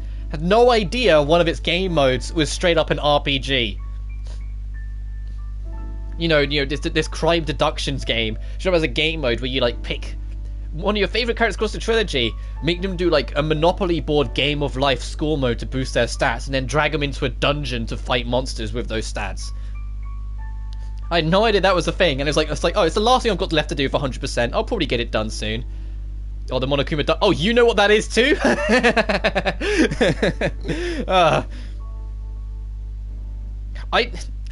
be honest, the first like hour of it, like the first couple hours of it, I fucking hated it. The first couple, I came around to it. I enjoy it a lot more now, but the first couple hours, it's like when you only have the common cards, and you don't win any of the fucking fights in the actual like life mode. Like when you go into the dungeon, you do okay, but when you're in the life mode, board game mode, you get to like the end of the 3rd day, and all the monsters just rip your head off. I was like, this isn't fun. I just did all this just to die. But once you get a team together and start dungeon crawling, and then you get the money together to start bending on better cards, and then you start making the cycle, then doing the Monopoly board thing, what with better cards, with better stats, that is super fun. That is super. Like, I love the progression of that. I love how that feels. And once you get a mojo going, it's super fucking great. And the fact that I'm like making team comps, and I'm like, okay, I've got Peko as my main damage dealer, my main physical attacker, but then I've got Kibo as like my all-around jack-of-all-trades master of none extra. I've got Mikan, because there's a bias towards Danganronpa 2, as my main healer, and I've also made her a tank, so it's like she's got like super high defense and has also got great healing. Yeah, that's what I was saying. Like, I hated it in the first couple hours, and once I like made progress and got through the worst of it, it's fucking great. It's just that wall at the start, ugh. And then my last member is Smoogie, because I'm trying to balance it out. But it's like Kibo, I'm planning to replace with Gundam, because once again, I've got a Danganronpa 2 bias. But Smoogie, she's slightly behind the rest of the team, because you know that whole like when you're on the Monopoly board, there's a random chance the Cubs will show up and will like offer to do like a monocub surgery, and if it goes well, your stats get super buffed. Peko has that, and Mikan has it, but Smoogie doesn't. And it's like, Smoogie has everything I want, but she didn't get it. So even though she's level 99 and is one of the ultra rare cards, she's lacking behind the party. Now I'm on like floor 65. So it's like I need to get her like reworked. And I tried to do it last night. I did like 3 straight runs and I didn't get a single fucking monocub surgery like even pop up as an option. And it's like, is there something I'm supposed to do to make it appear more often or what? I was getting so annoyed. I was like, what? Why does it show up when I want like other times, but now it's not showing up now? I said Kibo I'm debating replacing with Gundam since I got his Ultra card. Yeah, the odds aren't high unless you pick up a success card. Yeah, if you get a success card, you're safe. But I did get it. The one I have on Mikan, I got without a success card. I just got lucky. I think the odds are stacked against you because I failed it more often than I passed it. But Mikan was one of the ones I just took the gamble on and got it. So I think it's something like, it might even be like 20% chance of success unless you have the card. And I do enjoy the character interactions. It's very fan servicey. I don't mean like sex fan servicey. I mean as in like, you get to see Kyoko and Suichi discuss being ultimate detectives. You get to see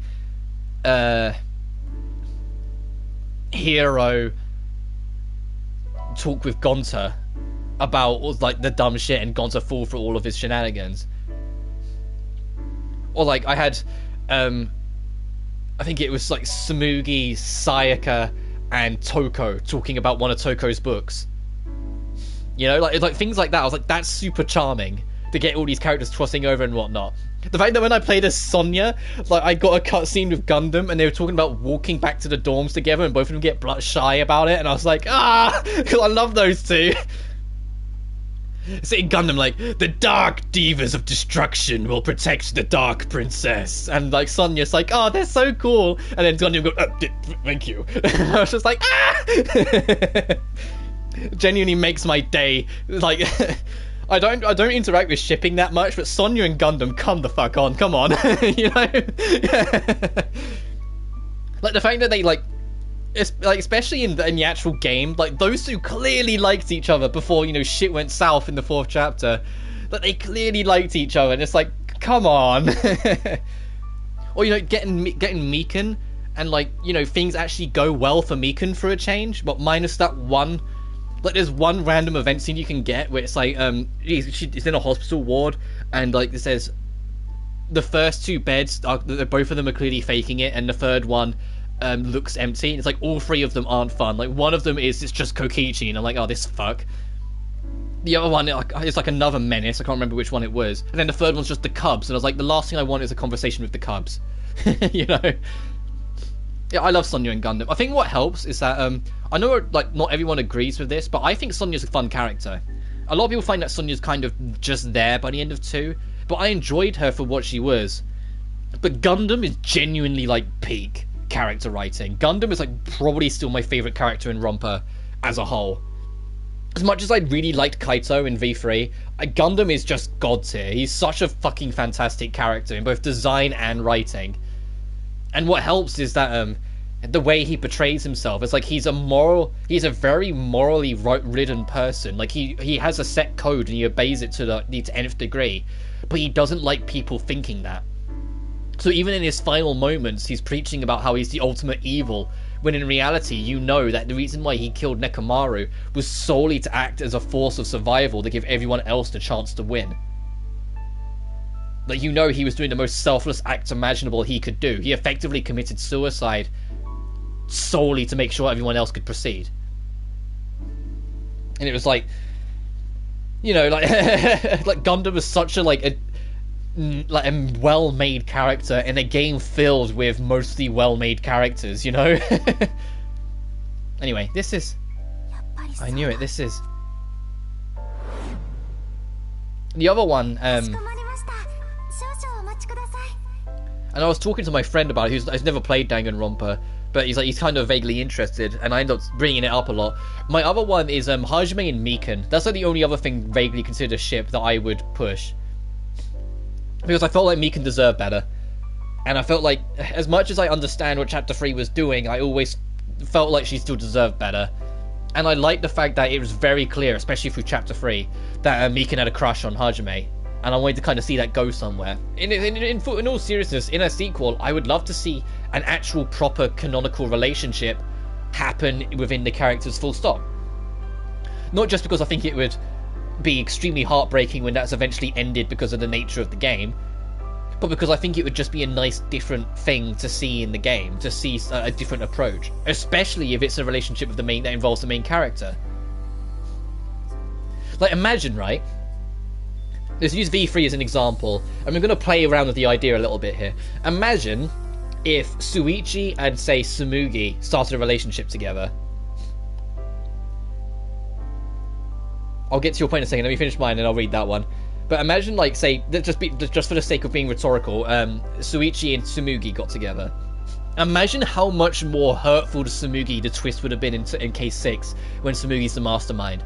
And it's revealed that the only reason Tsumugi maybe tried to seduce or get with Shuichi was solely because she knew he was the biggest threat because of his brain. And so it was a matter of trying to keep him under wraps and keep him controlled by dating him. Like, that would have been a real, like, that would have made the twist that she's actually the mastermind so much more, like, impactful on a personal level, especially for Shuichi. Like, you would have, like, his anguish and heartache would have felt so much more justified. Especially if, you know, once it's revealed that Tsumugi's kind of crazy, if she then started mocking him for it. Like, you know, sort of like the Junko way of mocking what you thought you knew in your face just to piss you off. Like, I'd love to see something like that in the 4th game. As much as, like, there's a part of me that'd also be like, can it just be a happy relationship? I think something like that would have been cool. I prefer Mikan Hajime over Chiaki because Mikan deserves it and Chiaki would be too busy gaming. Yep. Yeah. Little Miss Ultimate Gamer, I don't think would even, like... She would start having to be dragged out into the sun because she wouldn't be getting enough vitamin D. Whilst Mikan... It's what I loved about the post-game, the island mode, is that Hajime, the only character that Hajime, like, makes clear romantic intention to is Mikan. Like, all of them, like, they do a lot of, like, hint, maybe with a lot of them. Like, oh, we're super close friends, but maybe it could be more if you want to imagine it. No, you know what happens with Mikan in the island mode? Hajime fucking proposes to her. He says, when we get out of here, I'm going to marry you. So then you never have to feel alone ever again, and you know I'm never going anywhere.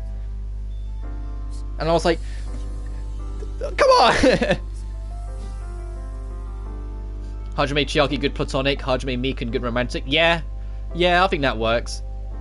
I can see that, like Chiaki being a good buddy, but I don't know. Of course we ended up talking about Danganronpa again. I can never help myself. Of course, coming right up. Shio, you know you don't have to help out every day. No, it's okay, I want to. Really? Well, if you say so.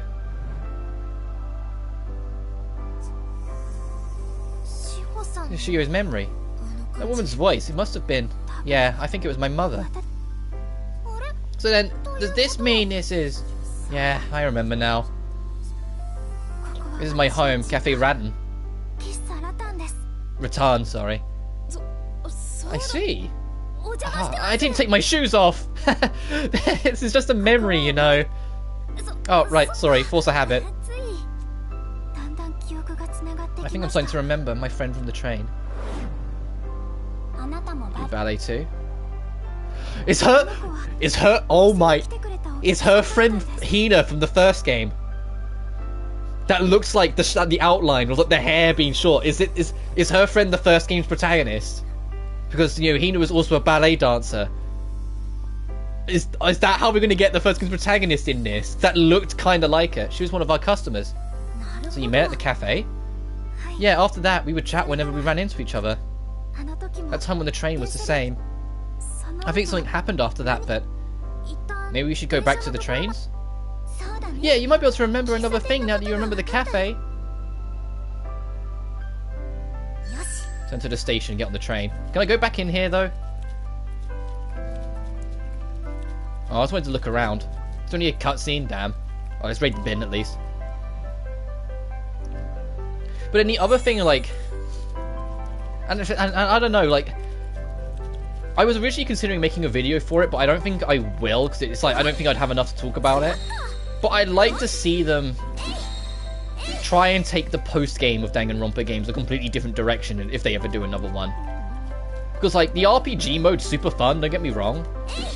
But the rest of it's grind work for the post-game. And I don't feel like it should be. It feels like the post-game should be somewhat a reward for you beating the main game.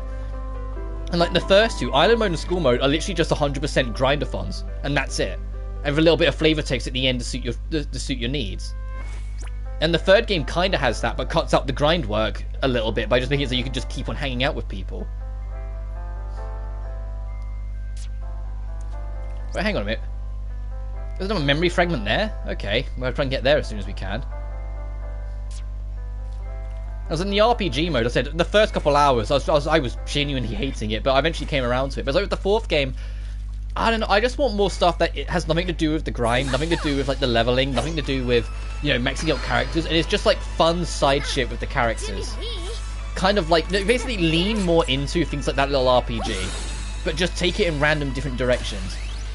And if the idea of shifting genres is up there, then even more lean into it. Like the classic example that comes to my mind is fucking Mortal Karting, which was in one of the older Mortal Kombat games, where it straight up just turned it into a kart racer. Like, that's what I mean. That's just a fun, random, extra mode. I'd love more things like that. Because as it stands right now, the game that I felt had the most, like,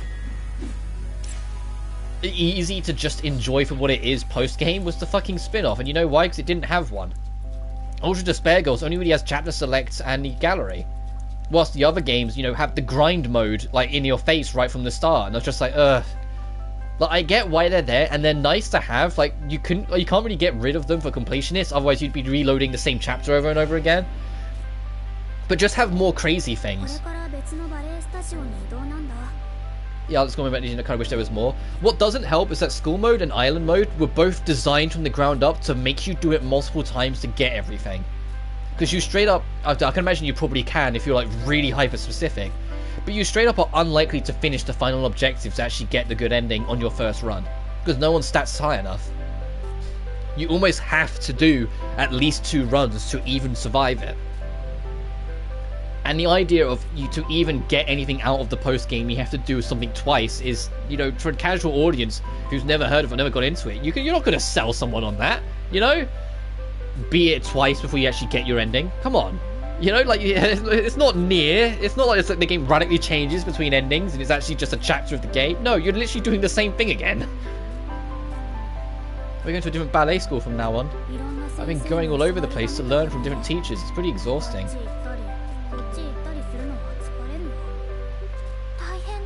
Sounds like it. Or, you know, go full like Persona 4 dancing and just make like a little rhythm game at the end with Danganronpa music.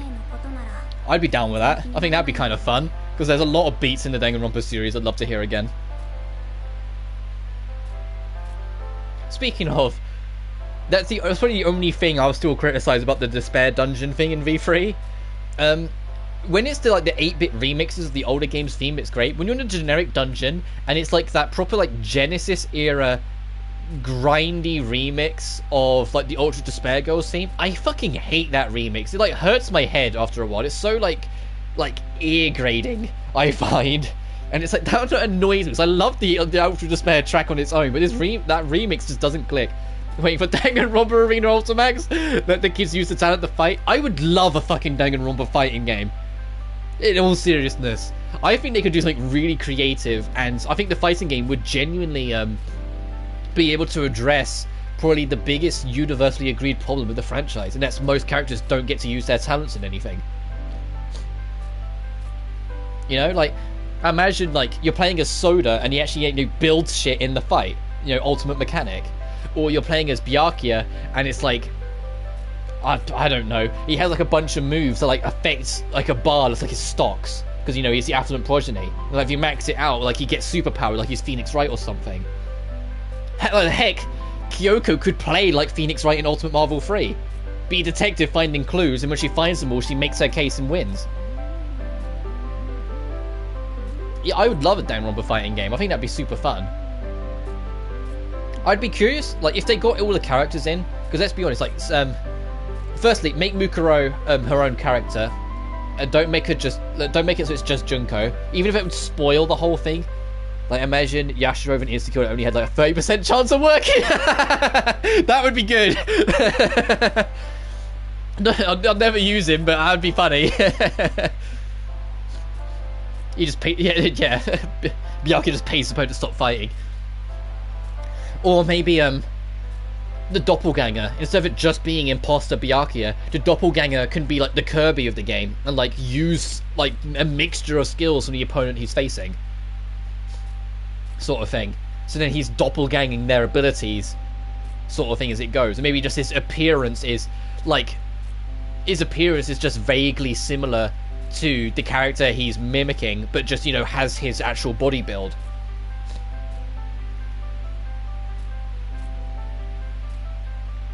The Ultimate Imposter just plays like double from Skullgirls. Yeah, that could work too.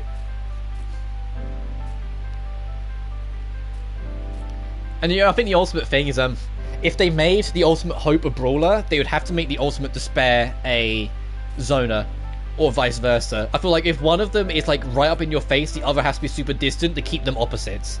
That'd be the only thing. It's like, and like Junko could use Monokuma in most of her attacks and like make it almost sort of like Rise from Persona 4 Arena Ultimate, where like she's doing a lot of like singing and dance moves sort of thing to like capitalize on the fashionista side of things. But then like Monokuma does all the actual like proper damaging attacks. Mukuro would have to be a character like Snake in Smash. Yes, I'd love that. Because I'd love to see. I think Maki would be fucking sick, but I think Maki, I know exactly how she would play. And I'm trying to remember her name. She's from Under Night, the shortish girl that has two knives and is like super fast. I think Lene is her name. I think she would play sort of like that. She is a puppet character which uses alter ego. Yeah, I can see that. Kaito Momota, Luminary of the Stars. If they made it a tag fighter, he'd be a great support character. If it was a tag fighter, make Kaito support, because that's like his entire MO is him supporting people. And him being like, you got this. Like with all of his, like, not all of his skills, he has to be able to defend himself a bit, but like most of his skills were like buffing his tag team teammate. That would be fun. And it'd be so in character for him to just help people out. But that's the thing, would you want it to be a 3v3 or 2v2? I think 2v2 would work better, if I'm honest. Because everyone always doubles up in the games. You know, you rarely see teams of 3. Mikan could heal Yukiko. You could heal like Yukiko. Yeah, like, because you know you always have the tag ups like, you know, Kyoko and Makoto. I think what his name was for a second. Hina and Sakura were like a duo. But they rarely have like full trios. The only time I can really think of a big trio is, you know, Team Space Crew, as I always called them, which was Suichi, Kaito, and Maki. And even then, let's be honest, but as it went on, Suichi was kind of third-wheeling that. It was less about Suichi and more about Kaito and Maki loving each other. Or learning to love each other in their own ways. Yohina a calorie gauge like Sid and Ixod. Make Sakura like slightly slower but hit like a fucking truck. Or make her the grappler. Actually, no, I take that back. Make her the brawler. Make Nekomaru the grappler. Make him. I think he would make more sense as a grappler, personally. Oh, that's the other thing. Nekomaru and Mekomaru, same character or make different characters? Like, would you just make it a reskin or pretend? Yeah. It's for ballet though. I don't mind at all. Although I feel 2, at least I thought it was. I think it's Mukuro. I think the main thing is that I want it for Mukuro because it annoys me that the only time Mukuro really got her own spotlight was the anime I still need to watch, and was it Danganronpa If in 2, which to be fair was a fun read, but it's like it's not canon, but it was nice to see, even if it was yet another person that I had a crush on Makoto by the end of it, because Jesus Christ. If everyone survived, he would be in trouble. Nekomaru would be like Robokai. So that's the thing I said. I imagine with like, because keep in mind, having 16 characters of each game like that would be kind of budget intensive to make work right. So I wouldn't be surprised if that doesn't happen and like it's just a reskin of Nekomaru. instead of an actual like own move set, but slightly jokey. Because people forget that about Robo-Kai in the X games. Yes, he was mostly made for a joke, but he also had his own systems and mechanics in place that, if you knew how to use, still made him a threat. It's just, as a whole, he was kind of like a what the fuck character.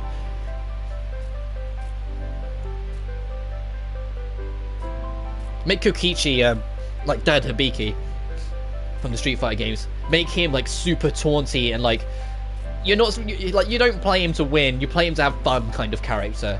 Like make him have a super taunt sort of thing, like shit like that. Or either that, or you take it the other way and make him play like a Darchi and make him just be like a real like shenanigans character with a gun. But maybe not a gun, so you probably won't have one, but you know what I mean? Like a proper, like, you're just there to fuck with the opponent kind of shenanigans character, like a Darchi was in Persona Arena. I'm waiting for a shot because I like it, but I can't smile like you do. Why is that? I'm happy to listen if you want to talk. Not sure how helpful I'll be. Yeah, that other character's absolutely got to be the prototype from the first game. Happy to listen. Thank you very much.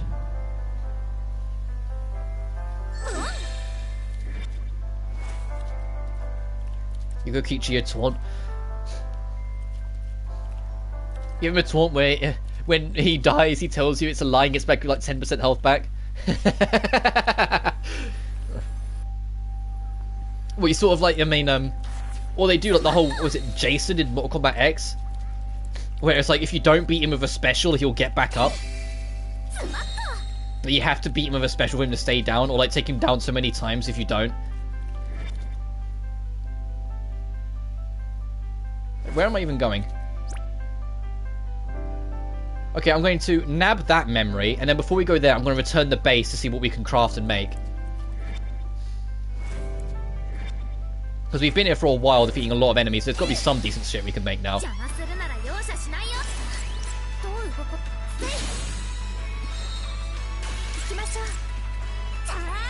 Gonto would be mixed, I think. Like, he'd be a bit of a brawler, but I think he would have some ranged options because the bugs. Like, you could make it like you press... Or you can make him like Faust to make it that like you press a button, like there's a chance a spider will come out and crawl across the ground and hit the enemy. Or a chance a dragonfly will like swoop down from the sky. Shit like that. And like his instant kill is that he drags you to the Gonta bug meet and greet.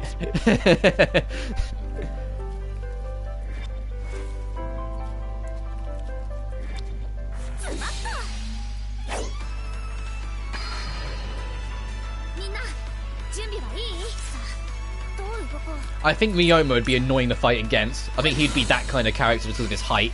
I'm not sure how they would make him. But it's just, he strikes me as that character, like, you get, every time you see him, you're like, oh god, here we go. Run through our system mechanics. Yeah, fair enough. Because I'm not that... I guess, like, I do play fighting games a lot. I mean, I've done streams on this channel, and I'm half decent and whatnot. Ryoma's Neko arc.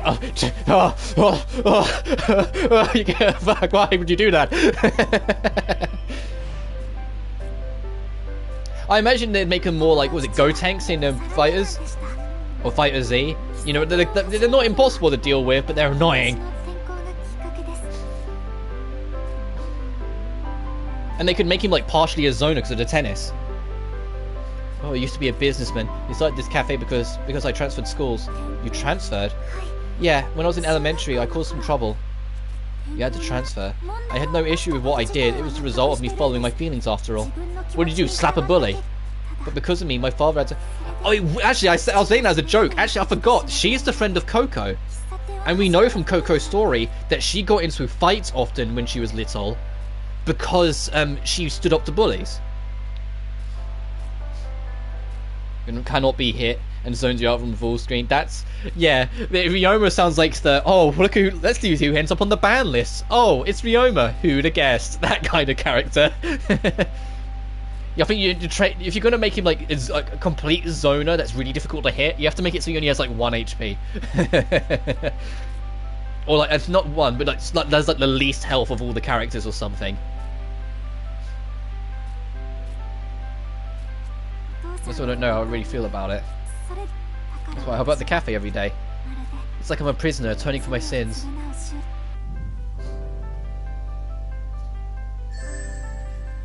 I think the only thing that I'd have trouble with is differentiating the athletes.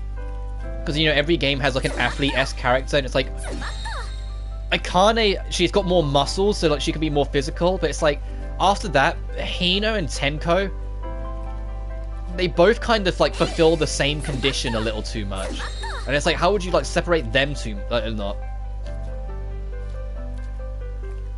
Time to hit. Oh, so like you press a button, he throws the ball up, you press it again, then he swings the bat, that kind of thing. That'd be kind of cool. Alright, we got that memory, so I said I'd get out of here, see what we can make.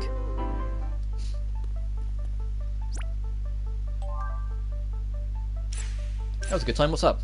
I've been thinking, have you seen those leafy plants around the Heartscape? I think so. I bet we could use it to make some tea sets. Ooh! I don't want to focus too much just on coffee, I need to make sure the tea's up to snuff as well. If there's ever a chance to discover an unknown tea, then I have to at least try. It's a little dangerous to me, you don't even know what those plants are, right? Yeah, a lot of characters need to be made original. I have an idea of one's likely to work, will you lend me a hand? It's a little scary, but it sounds fun, let's do it. Alright, side quest accepted.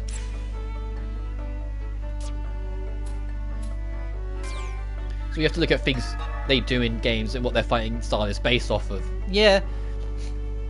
Like, I think Tenko, you know the upcoming DNF duel, you see how the grappler plays in that, where it's like he's, like almost every attack that motherfucker has is a grab into a grab into a grab, but it's a combo of grabs. Tenko, I think, would fit like that because of her Neo Aikido, that you could do something with that. I think that would work well, or well enough. Actually, what are our actual requests? Have we got...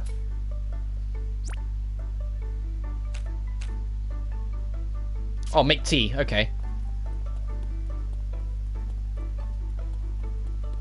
Hina would be a fast grabber like Shermie and KOF, but she has stamina. Yeah, I can see that.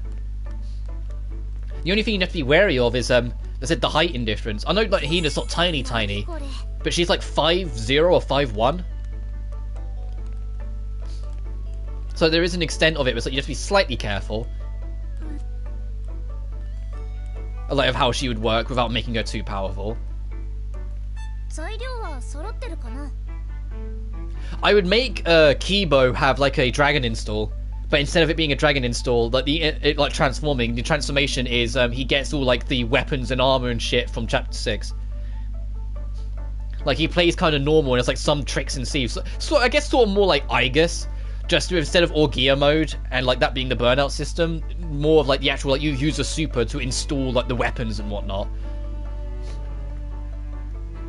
So why don't I go to construct facility? I don't need to build a facility, I need to make tea.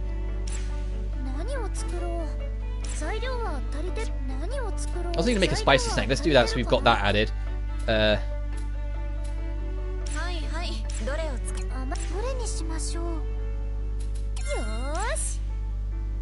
Like overdriving BBCF? Kinda. We're kind of giving every character an install sorter, like, okay. But it's like... I don't know. Because don't get me wrong, I love BlazBlue, and BlazBlue's like one of the only fighting game I've ever played competitive proper at any point. So of course I like it, but I was like, I don't know, like... I'm trying to think how to word my point, but it's like, part of the reason why I like some of them, some fighting games, is when every character feels so radically different, and there isn't a template. And I feel like that's almost templating to an extent. It's like Guilty Gear XX is a perfect example. Every single character in that game is playing their own goddamn game. You know? And it's like the overdrive system would be cool, but there's a part of me that's just like, would each character get something unique out of it, or would it be just a universal speed and damage boost, that kind of thing.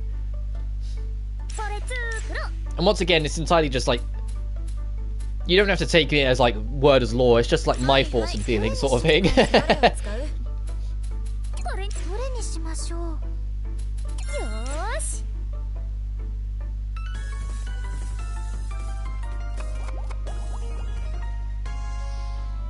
Alright, we made tea. It's like regular tea, but...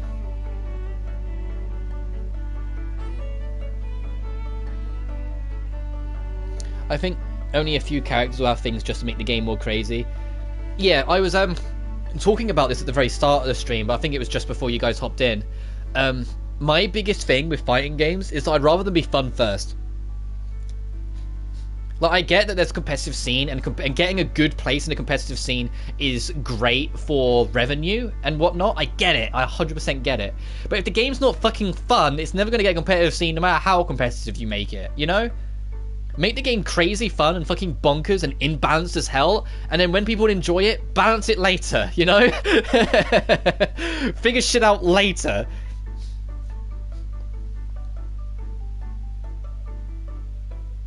That Taiko enters this Kyondon say, well, kind of like Yang in Cross Tag Battle, where when she's on low health, it goes, I burn, and she just gets stronger and gets like infinite like super armor on some of her supers for no good reason.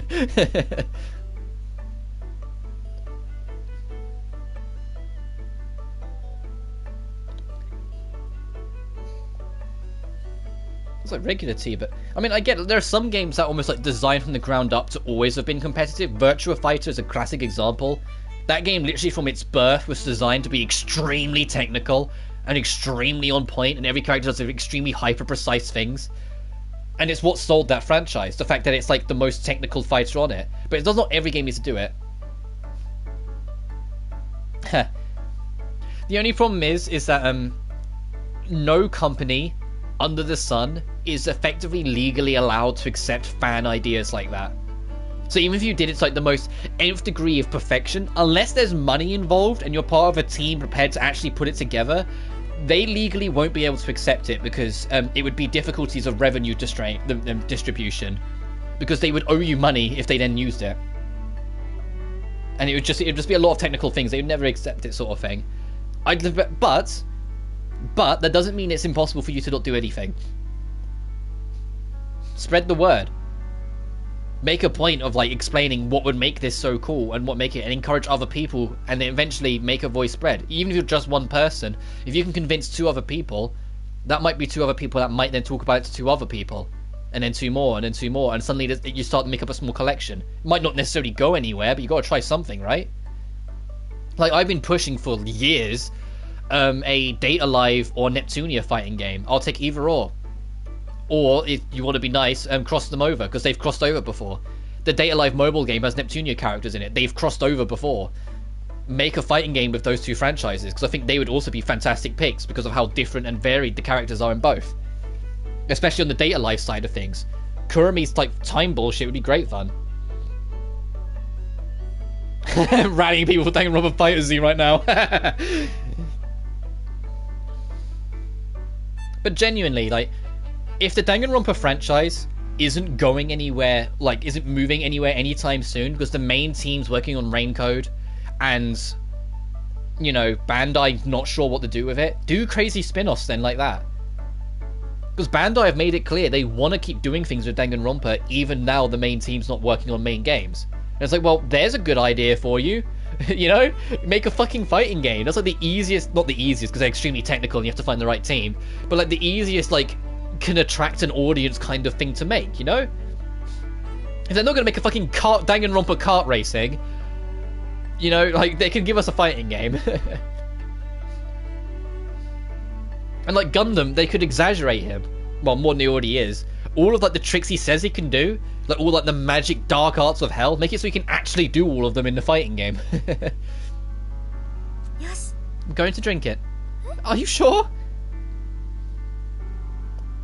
Oh, it's delicious. For real?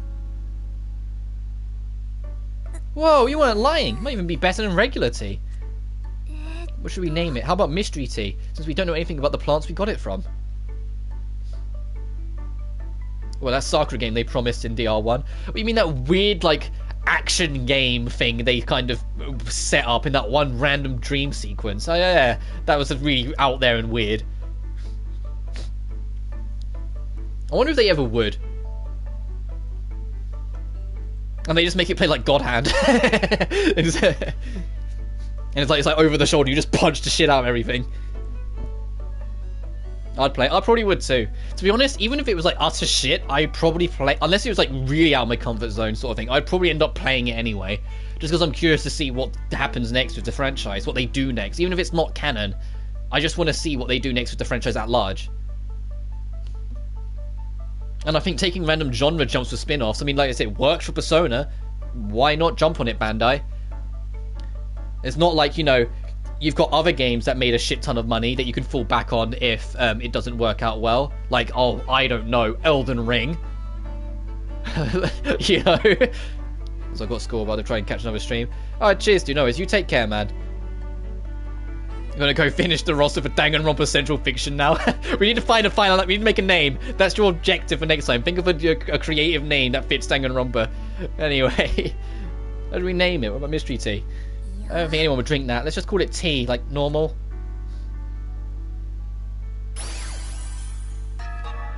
Bing bong.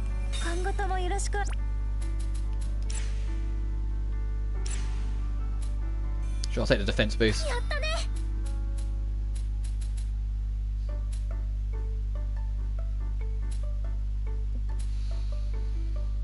What's her current slots for her? She got 3 or 4?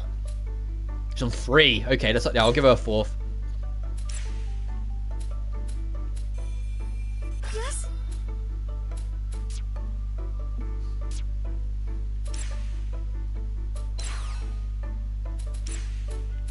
I don't think there's anything we can give her though.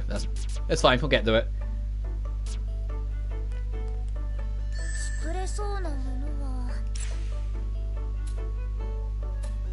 Oh, we can't craft any of these still yet. Anyone else want to hang out with anything before we go back to the Heartscape? No, just generic chats, okay. Ba-dun-dun.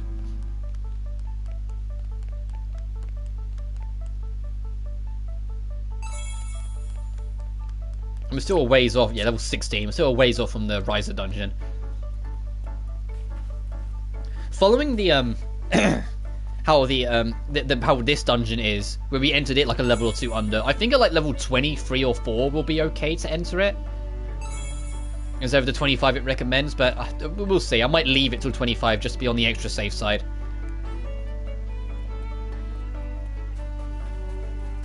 Let's get back to it. I like that there's like, I don't know when this appeared. We just noticed it this stream, but the fact that we have an objective marker, is it because I've put it on my pinned? Oh, it is, because I have it on my pinned. Yeah, okay. Can I select zones? Actually, no, it doesn't matter, because we need to go to the first zone anyway. Okay, we can't just access it from this point anymore. We have to actually use the wheel from now on. Understood.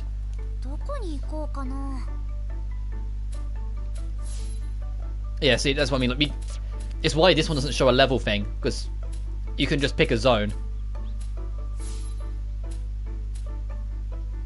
So we need to go here. Let's say there's still an enemy we haven't fought yet. What?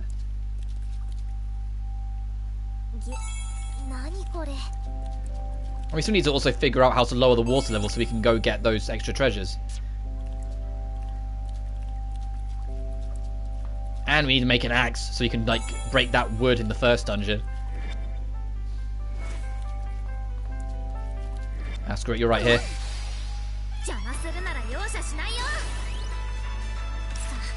But yeah, for V3, all I've got left for 100% is do a run of the RPG mode, you know, the Monopoly side of the RPG mode with every character, which is a grind. I'm not even done with the V3 cast yet. I still got like half the girls, so I just did it from top to bottom so I remember easier. Get one of each of the ultimate cards, which from what I can tell, it's better to just wait until you're done, because every time you advance 10 floors, the odds get boosted, so it's better to just wait till then, and then get it there. And then I still need to hit level 99 in the main game.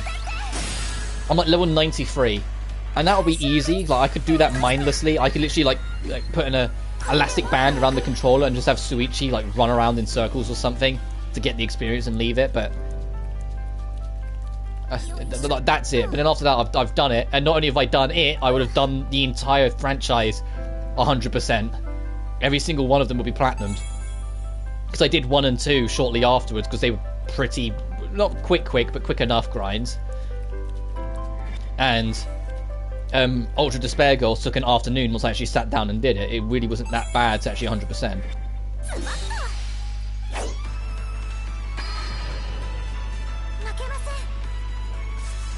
But I'm going to be honest, the moment I do 100% V3, I think I'll uninstall it, and I don't know if I'll ever install it again.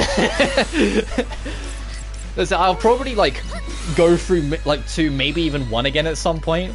But I honestly don't know if I'd ever come back to 3 if I go back to V3. I don't think I have the heart after I was done. I think the only way I'd ever do it is if it was like many moons from now.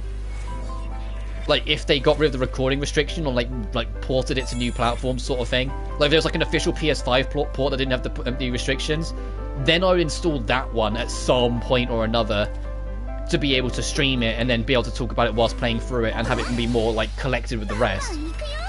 But even saying that, if that happened, I'd go for Ultra Despair first because I enjoy that game a lot more.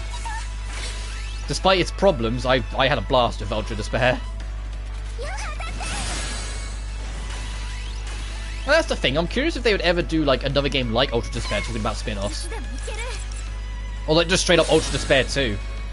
If we get to see what happens to Kamaru and Toko after the first game when they tried to redevelop the town. Like if different shenanigans happened that they had to solve, or different chaos uprooted, or more of like remnants of despair infiltrated and caused problems. Things like that. Like what would come next?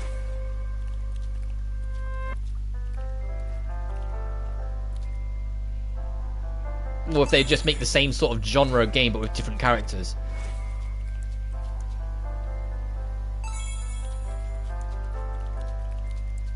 So I unsaw it right after I finished the main game. Have you never touched any of the completion stuff then? So you don't know about the RPG mode that they've got fucking hidden away. That's its own fucking development team. That's like the first 2 hours, like the most boring 2 hours of my life, but then after that it's fucking phenomenal. It's just you have to get through the worst of it first. Because I've done the equivalent of school mode. Like I've maxed out every character and seen all their love scenes. And it's quite funny because when you get to the graduation at the end, all the characters are like, oh, well, they do the usual like school mode thing. It's like, oh, we didn't solve any of the mysteries, but at least we had fun and made friends, right? They do that, but Tsumugi, like, she's super like, are you sure you guys want to leave though? And everyone's like, yeah, we should. It's like, well, okay, I guess you're right. We should probably go. And it's like, like she doesn't want them to go. It's like it's ruining her thing. There's like Tsumugi's the only one that's kind of like, are you sure you guys want to really go? Oh, okay. I guess we're going.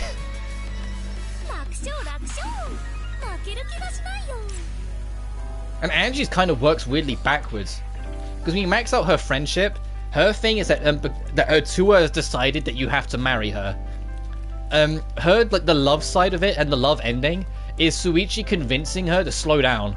And so instead of jumping straight to marry, let's actually get to know each other as a couple first. And thankfully, Otua happens to agree. And also, you know, you get to actually do, like, the scenes with Kaede. That speaking of, that sucks for 100%. To get 100% and to get the trophy for maxing out the gallery, you have to see every single free time event scene, including all of the Kaede ones in Chapter 1. So you know what that means? It's, you click chapter select, click start on free time, do the first day, and then you either choose to either hold circle to sprint through the dialogue between day 1 and day 2, or you do what I did, which is to immediately save, go back to chapter select, click it again, because it was slightly quicker than having to go through the dialogue again. And then rinse and repeat until you've hung out with everyone. I think it's only twice. In fact, I know it's only twice, because it's as far as they go, because obviously they expect Kaede to die. But it was still annoying that I had to hang out with everyone twice like that. Just repeating the chapter. There was no... Because you can't play as Kaede in the not school mode for some baffling reason. Which I really would have liked to, but no, they make it the Shuichi show only. Fair enough. The way it works is that you have like you're in the game of life where it's like the Monopoly thing where you roll the dice and you end up on random spots that affect how you go, and you just see how it goes from there. It's that, but as an RPG. You do that, get unique scenes, level up, and then at the end of 3 days you take your leveled up characters, because you do it several times. You have to do 4 runs to even build a basic team, essentially. You take it to a dungeon, which is a pure, like, by the numbers dungeon crawler, where you go from floor to floor, fighting enemies, beating bosses, with your party, using the skills you've learned and whatnot. The dungeon crawling part of it, I actually think is pretty fun. it's cool to see the Danganronpa characters under a different light and be able to use them in a dungeon crawl and actually have Gundam do Gundam shit. You know? That's super fun. The bosses are creative and you have to have like advanced strategies to think about it. It's addictive. The Monopoly gamer life side of it though is boring as fuck. And what doesn't help, as I said, there's a trophy, and the trophy is do the Monopoly run once with every single character. So that's every single student across all 3 games, plus Monokuma, plus Monami and Asami, because for some reason they're treated as different characters, or Asumi, whatever her name was, Uzumi, sorry. Like, the only thing it doesn't count is the Cubs, because the Cubs are your tutorial, so they're not, it's not allowed to be them. Thank fuck. But it's like, it's so goddamn many. Before we continue this scene, I know I'm just going to quickly go blow my nose, just because it's a bit there. So I'll be back in just a tick.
Right, now my ears are well and truly popped. I'm back.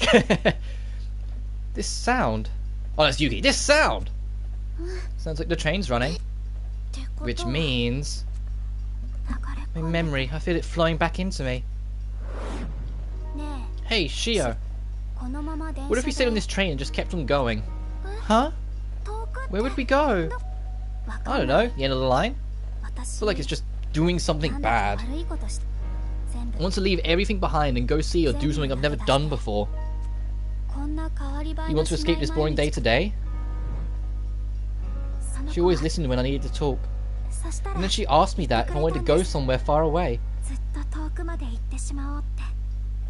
Oh, yeah, that sucks, dude. Yeah, it happens. I think I've been getting that the past couple years. Like, I never used to have any kind of, like, pollen allergies whatsoever when I was younger, but it's like the past couple of years, spring season comes in and it fucks me up. And I'm like, I never used to be this way. Ugh. Ask me that if I wanted to go somewhere far away. They keep running that train, no purpose, no destination. They said we could go wherever we want. But I don't think that this is what this is. I think it's genuinely I've just caught a cold or something, and it's just been lingering, because it's been super lingering. It's why I took, like, because I felt it on my birthday, which is why that birthday stream ended up being slightly shorter than I really wanted it to be. But then Saturday it knocked me out. Like, I wasn't sick, but I was very much like struggling to do much. Sunday I felt a bit better, and then Monday I took to streaming. But I've still been feeling it a little, like, you know, and it's now and it's Thursday. Yeah, I thought she looked so free, so unbound by anything. I was jealous of her. How far did you two end up going? Let's go there! That's where your most important memory would be, right? Yeah, she brought me there and told me something very important. That's my most special memory. Your most special memory? Let's hop on the train then, I'm guessing.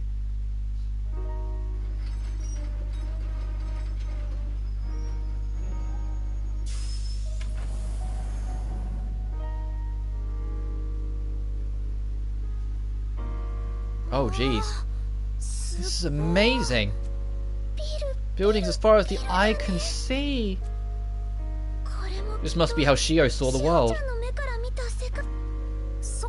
It's like your secret hideout. I'm curious about the water being everywhere, what that's symbolic of. If it's all supposed to be part of the thing, why is absolutely everywhere we go, there's like ankle deep water? Was there some slight restraint or restriction or weight on every step she took that made her hesitate? Because, you know, like, because it'd be like a little bit of force against you when you walk. Is that supposed to be the symbolism or something? But still, did you really go somewhere like this with your friend, Shio? Seems kind of dangerous. So little late to be worrying about that. It's a memory, remember? There's nothing we can do now. Nothing we can do but watch. Your memory is, Shio. Yeah. Sun setting. Almost time when we would be heading home. I have a feeling this memory will be over soon.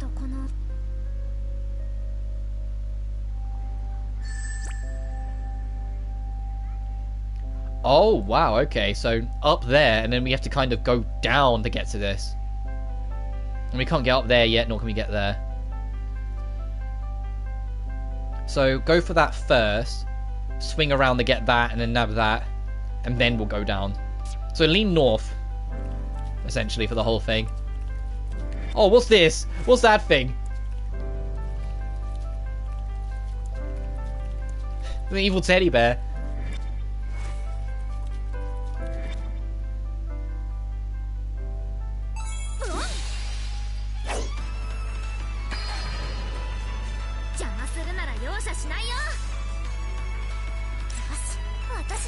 I wonder if we get group-wide attacks eventually in this game. Or if it's only ever single targets. Because the first game had group-wides.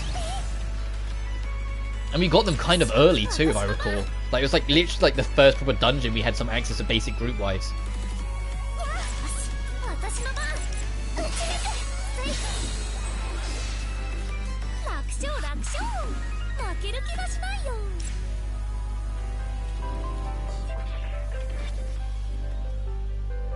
Oh.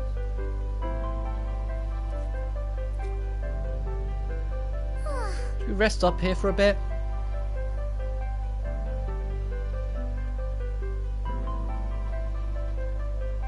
Oh, don't you make me stretch. Had enough evil teddy bears for a while. Yeah, it's funny, we was talking about Danganronpa and now we found more evil teddy bears. What are you doing? A little chilly. Yeah, the water in it does feel colder compared to other places. Maybe it is getting late. Maybe because it's getting late? Well, you might be sensitive to the cold. I can make you some warm coffee when we get back. Thank you. Then let's get going then. I'm sure you'll warm up once we start moving.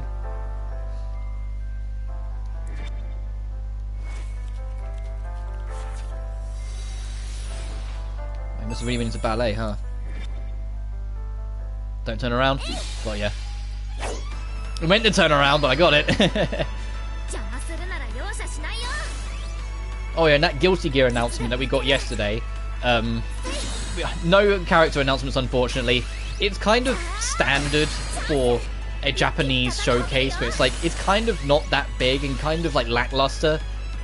But they follow a pattern, and it's more like making almost like a mini concert of like talking about what works and what they enjoy doing and all that kind of stuff first, and then get to the announcements near the end. And the announcements were that the overhaul update is June 10th. They're making a starter edition, which is going to be the whole game and all of its DLC in one package, which I don't think got a release date, but I think that's coming soonish. Oh, there's a crossbar. I was like, how do we proceed here? There's a bar across our head.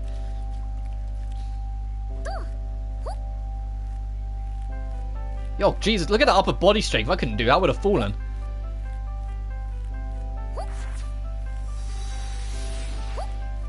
Going out to where?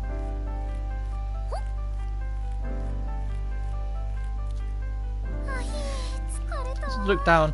It'll just make you more scared. Coming from the girl who's scared of heights.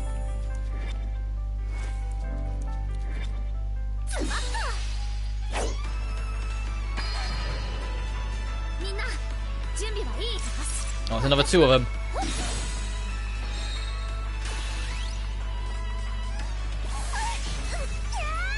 Is that a attack called Broken Bottom? Did I read that right? I was only half looking at it before it vanished, but I think that's what that said.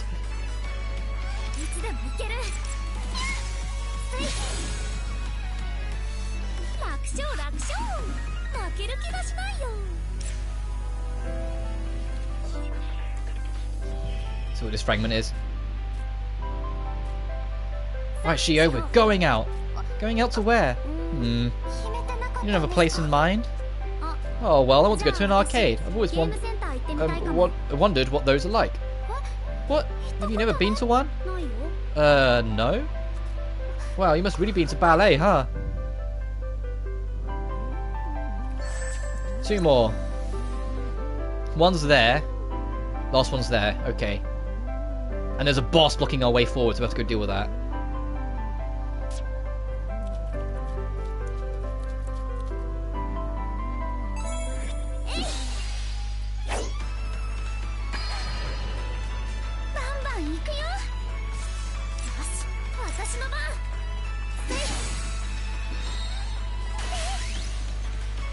Ow!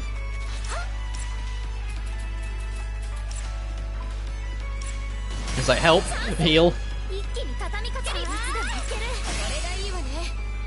Thank you. Help again. Heal. Assuming this enemy doesn't die immediately before the chance happens. Oh, it's absolutely going to die before the chance happens. Goodbye.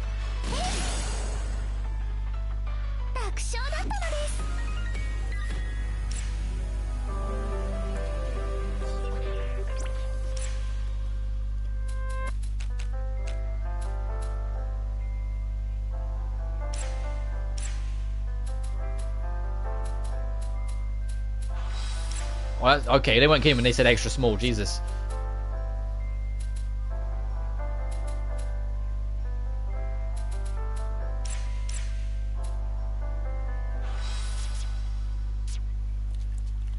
I was a little bit more optimistic than what it ended up being.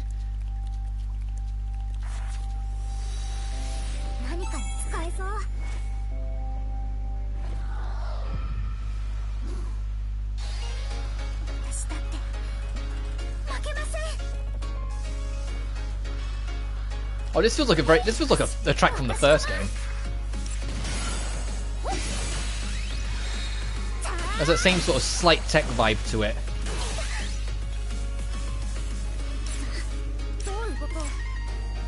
I think that's the other thing I'm curious about. The first game had those crazy big bosses where they went super like hard on like, the techno tracks. I wonder if this game's gonna have like the same deal, where there's gonna be like super big bosses later on.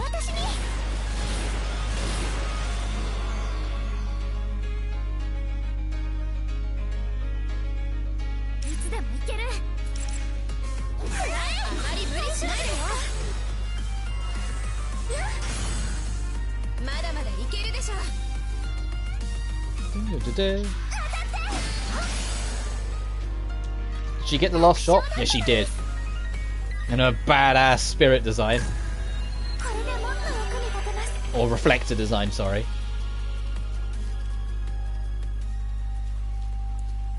Oh, talent. Who's...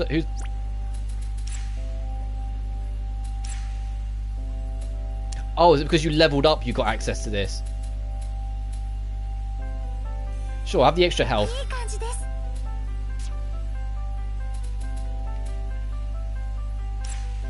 You can't get anything yet, okay? Oh, thank you, Shio. Whee! What, Jesus Christ, what kind of arm did she have? I thought she was just going to grab it and climb over, not literally fly over it. Right. Oh, literally, go right first. We'll go down later. Take that route there.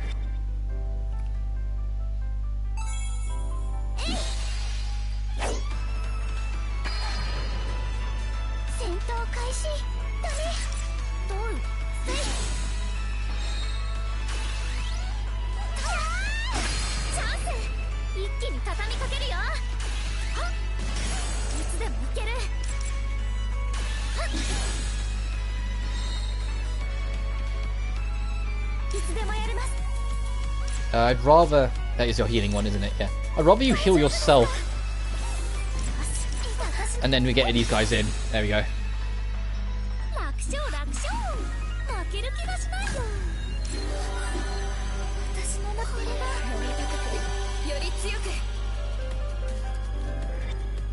I do like that MP's practically not a thing in this game. It's like if you just gotta wait till your charge time to use your attack.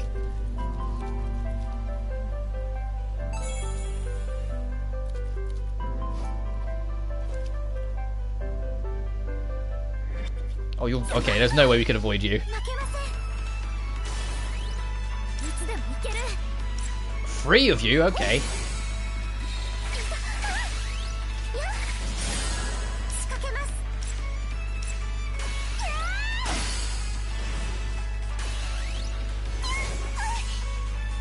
And then my bar fill up.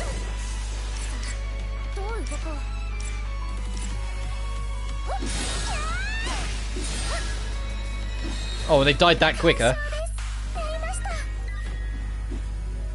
Why there's 3 of them then, because they weren't that bad.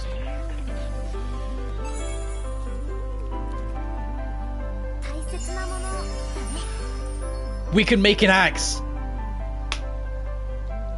Oh, that's where the axe is. We can make an axe. Okay. We can make, if we do make it, there's an area in the first zone we can go to.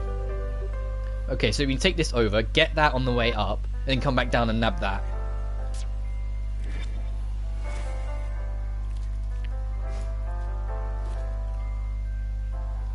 I would have thought it would have been given to us in the plot. I didn't realise it was just there. Oh, a park! Empty parks have such a lonely feel to them. They do? I like it because I get to do whatever I want. What? Well, you know, if there are loads of people around, you can't stand on the swings and jump off. The moment she said, I like them because you can do whatever you want, the very first image that came to my mind was standing on the swing. Because I feel like everyone does that. You're not supposed to, but if you're on your own, it's like the first thing you do, because it's just more fun. It's more dangerous, but it's more fun. So then I walk past the park with no one there. I see it as a chance to play around for a bit. I see. That's, truth to your inner child. I like that about you, Al. Wait, am I the only one here who does that?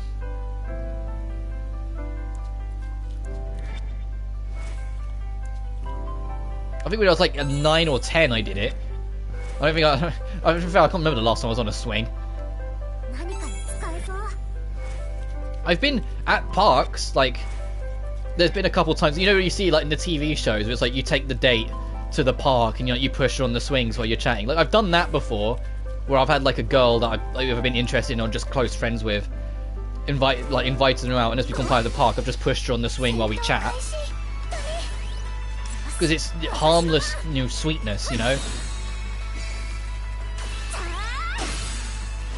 And there's a reason why they do it in the shows, because it's genuinely just really, like, soothing for both of you. You have the pattern of, like, just kind of lightly nudging them on as you go, and they get the flow of constantly moving left and right. Or moving forward and back, sorry. My brain, I saw it from a side angle, that's why I said left and right.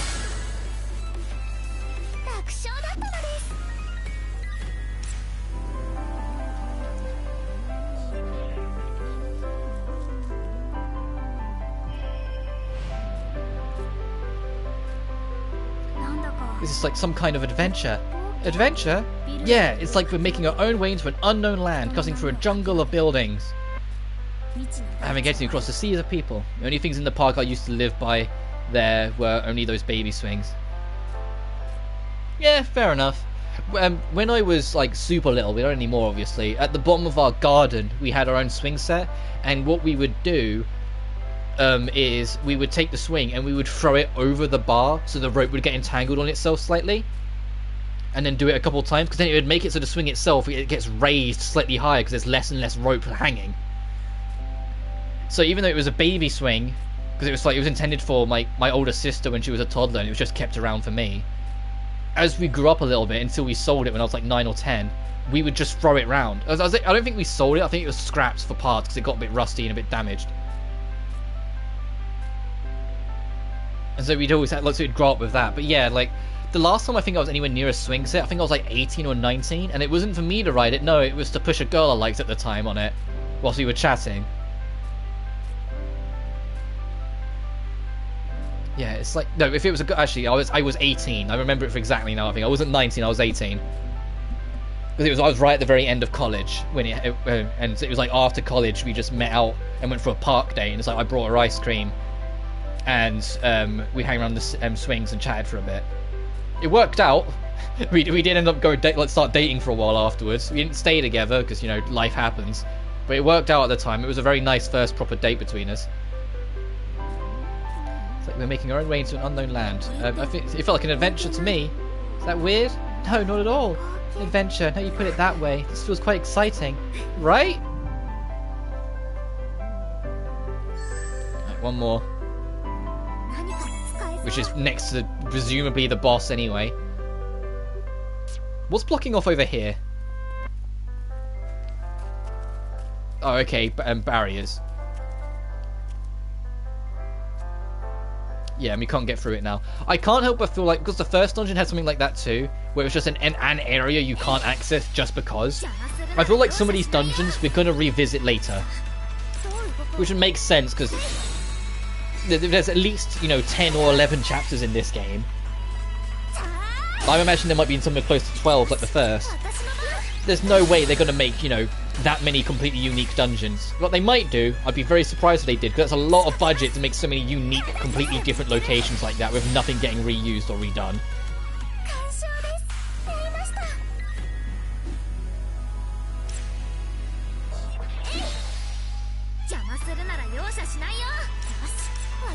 But yeah, we will, assuming we've got the resources for it, we will try and make that axe and go back to the first dungeon to clear the debris to see what our reward is. And so we also need to figure out how to lower the water level so we can access more of the first zone.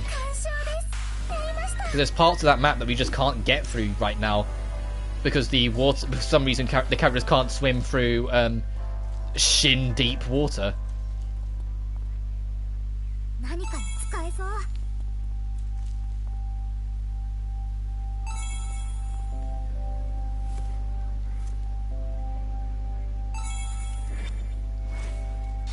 Well, I was trying to get out of the way, but she had to swivel on the spot first, damn.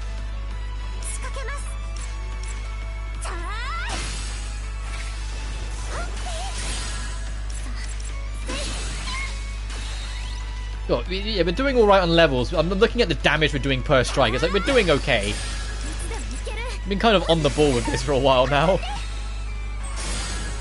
Jesus, she just shot a laser beam out of her hand.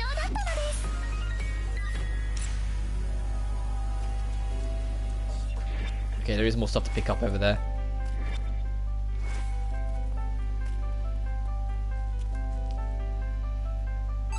And more debris we can't get past. Radish? Oh, Jesus.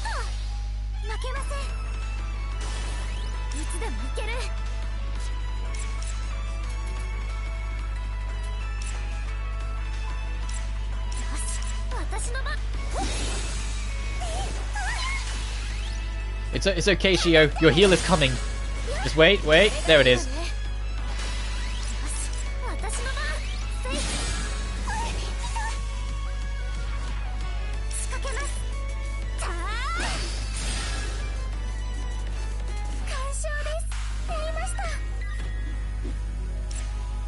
I think the only thing in like the park that I always I struggled with and was never keen on, the monkey bars. No, not the monkey bars. Sorry, that's the wrong word. The cage, where it was like, sorry, I got an itch. Where it was it was like a pyramid that would climb up like 10 to 15 feet, and it was all like strong wires. So you had to grab and climb and magoo your body up it to get higher up in it. Every time I looked at them, I just always just went, I'm good, because in the back of my head I always just thought I'd just fall if I tried it. Especially because they always seem, especially when you're a kid, they always just seem super high. Monkey bars weren't what I'm thinking of. It was that cage thing. So I can't remember what it was called.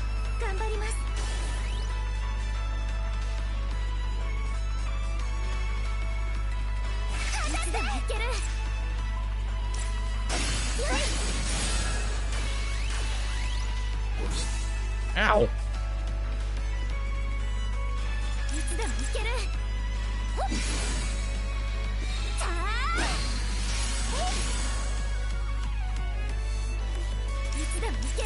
They should kill.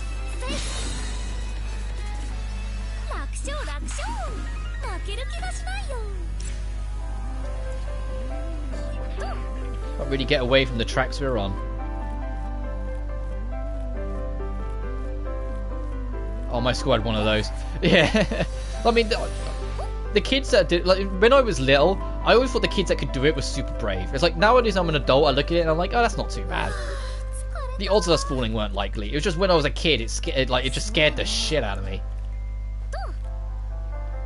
Okay, my arms are about to explode.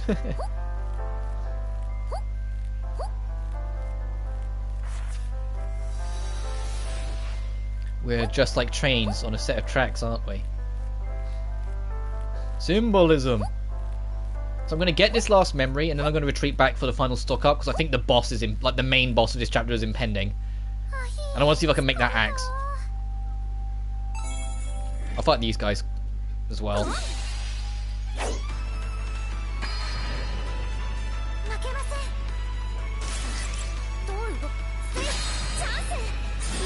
Jesus, we just ripped through it and we broke through its shield in a single hit.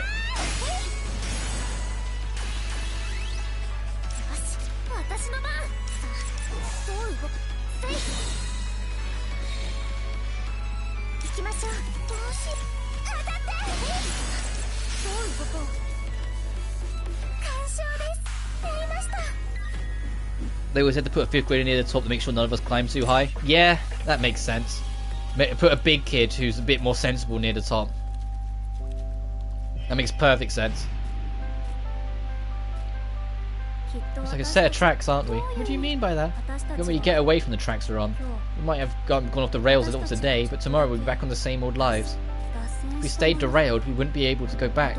We just keep going down the tracks. So we just keep going down the tracks, even without even knowing what the goal is.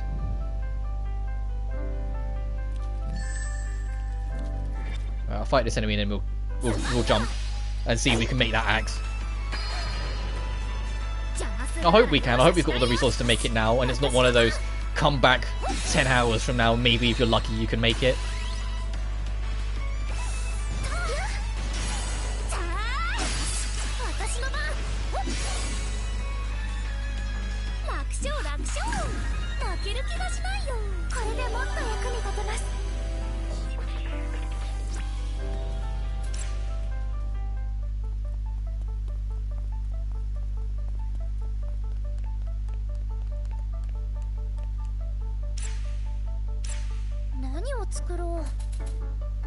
Yes! Oh, does it get used when you use it? Like, does it get used up?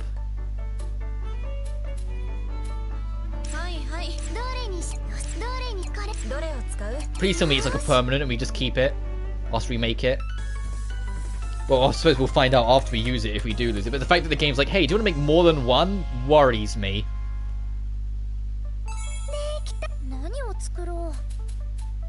I need to make more of these as well.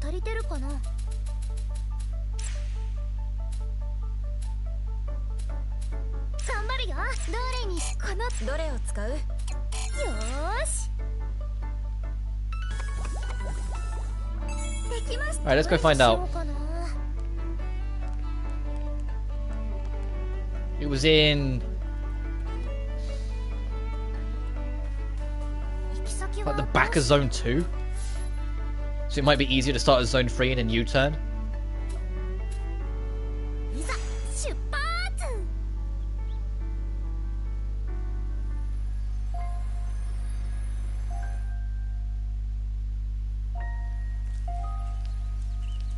You don't want to fight me, dude. This?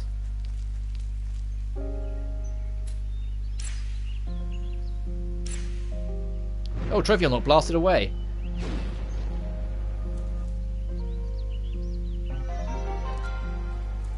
Now, do we lose the axe?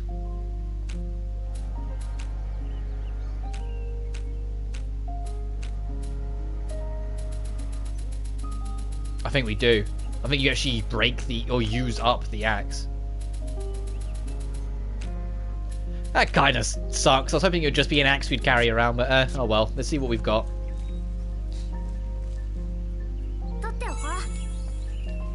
Unless this item we're about to pick up is the permanent axe. Oh, vegetable juice.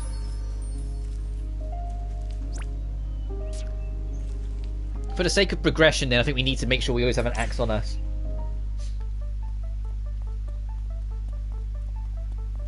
Which is fine. Now we know how to make them. That's not the end of the world. しようかな。 Yeah, back to 0. 今日はこれの気分。任せといて。どれを疲れ、どれにし、これどれにしよう。よーし。やった。何を材料は足りてるかな。頑張りますね。どれを使う？これどれにしましょう。これどれにしよっかな。これどれにしようかな。 Eggs are spice. Okay. よし。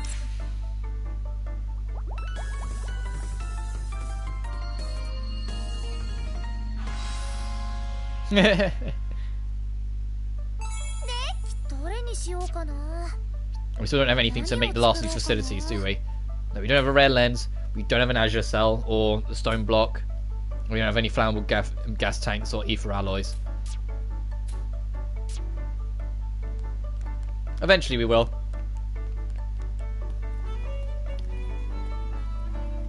Alright, let's get back to where we were. 目的地はと。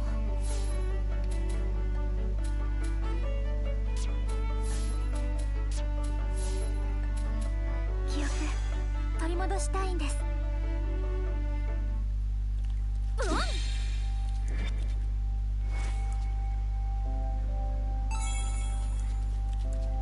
We can ignore these ones, we've already fought a bunch of them. Unless they get right in our way.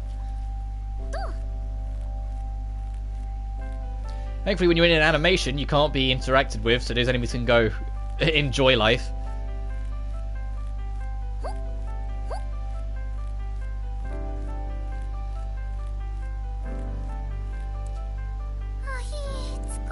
Excuse me.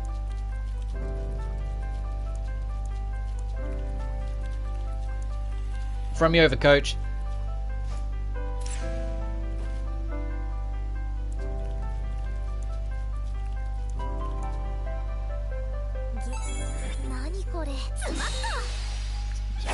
There's too many enemies here, there, and everywhere. Something has to be fought.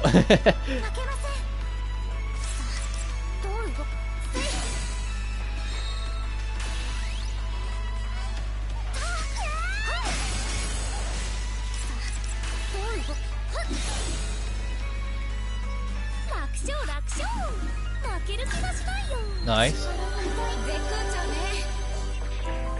No one's learned a new skill in a while.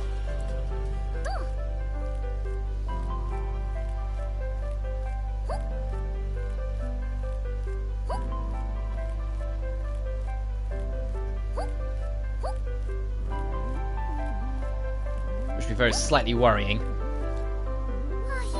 Because I was like, in the back of my mind, like, is it going to be one of those things that's like, you can only get them by doing like the dates and fragments after a while, to encourage you to do them more.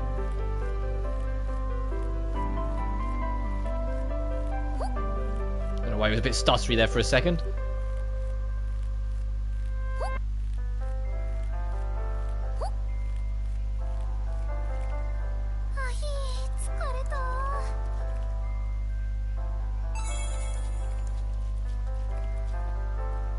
Oh, what a lovely fountain. And a bit of a construction yard by the looks of it.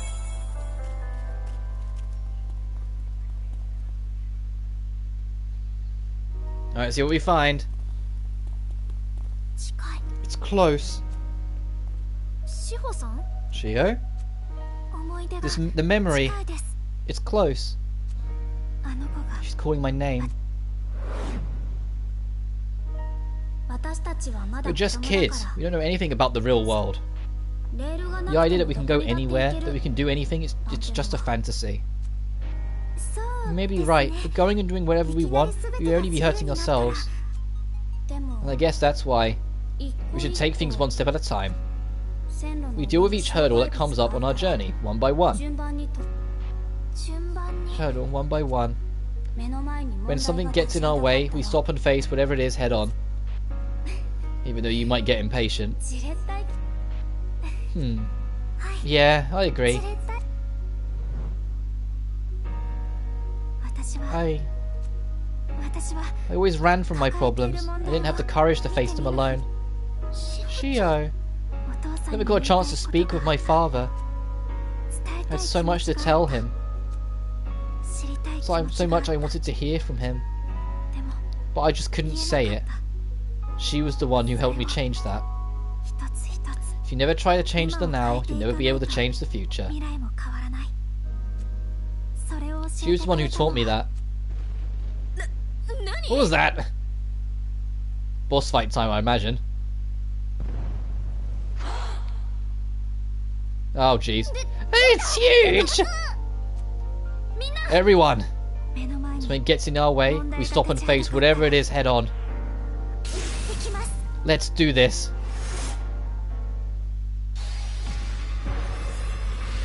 Boss fight time.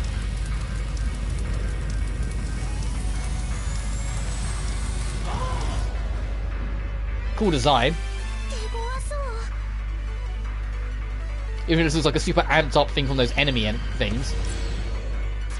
Oh, okay. Now I need to do this. And I'll wait. I'm gonna wait. Wait until it gets closer. Because otherwise it will run out of recharge. But now. Because the charge doesn't last long, so I have to time it in like that. Ow!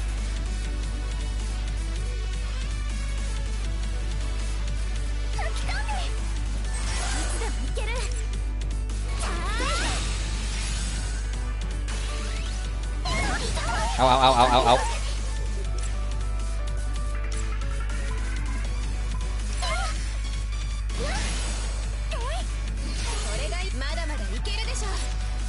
I'm gonna have you doing this for most of the fight, if I'm honest. Just to keep people topped up.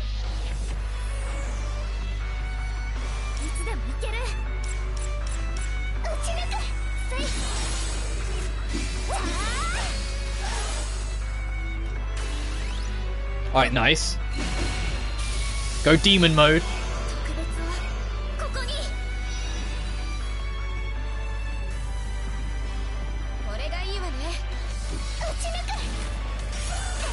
Yeah, and then she's changed now.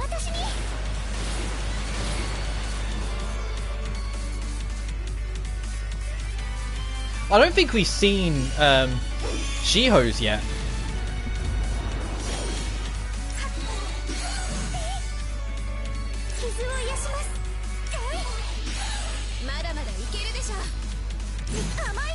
Gotcha.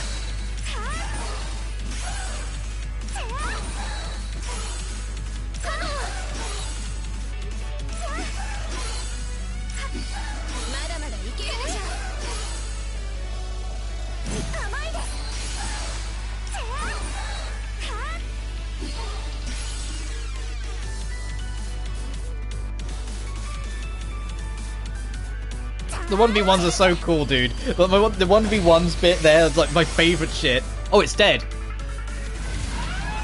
Oh, we didn't get to see. Ah. I wasn't paying attention to its health. I was hoping we'd see Shio's transformed state. Ah. Maybe next time, Shio. Because they said that the parry timing is super tight, but I don't think I failed it once yet. It's like the moment the thing touches the white, you press the square button, you're good. I think it's more like if you just get caught in between an attack whilst you're doing it, you'll be in trouble. We did it.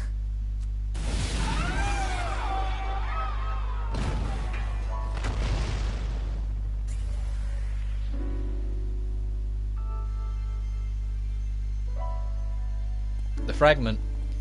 Is this a fragment? It's a crystal made of from your memories and emotions. They make up the core of this world.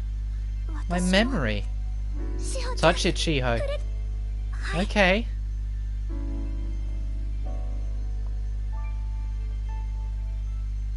I think I'm going to try talking with my father. I want to tell him how I feel and to understand how he feels. As long as I keep ignoring it, I can't continue my journey. Yeah, I think that's a great idea. I'd just like to say, thanks, Hinako. I called it! It's Hina from the first game!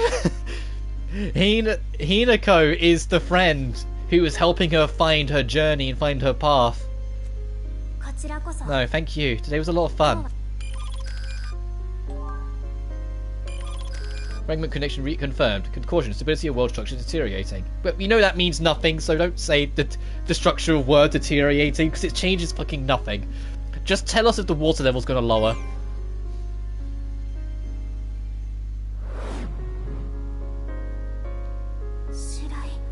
Hinako Shirai.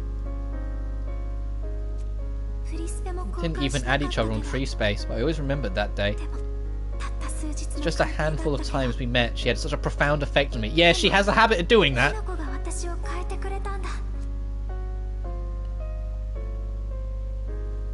Oh, look at that little smile on her face. Thank you so much, everyone. It's thanks to you I remembered all this.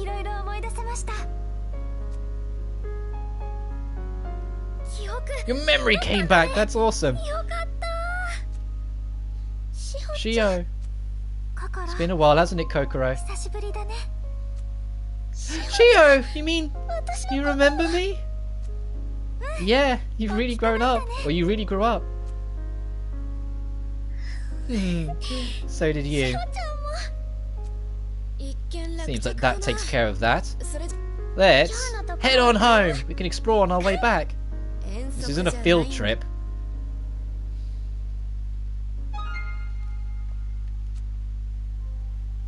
Trophy unlocked. 1 day adventure. What's her new talent tree? Speed recovery and ether speed up. Is anything else back here, or is this literally just the boss arena?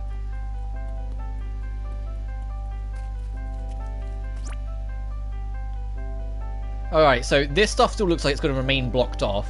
The only thing I want to quickly check before we go is if the water level's lowered. No, we're done. So we will be running back, and then once we get to the first zone, if the water level's the same, then I'll walk back. Shouldn't take too long. I don't have high hopes that if the water level hasn't changed here. But it won't take long to quickly get back and check.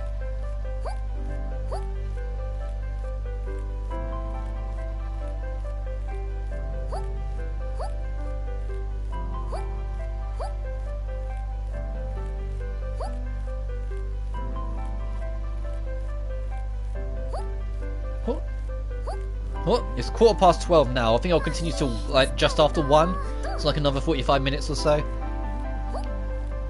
I know I'm busy this evening, so I should really wrap up at 1/2, but I've spent so much time doing nothing, talking about things at the start of the stream. It's like, no, I'll go a little longer, you know?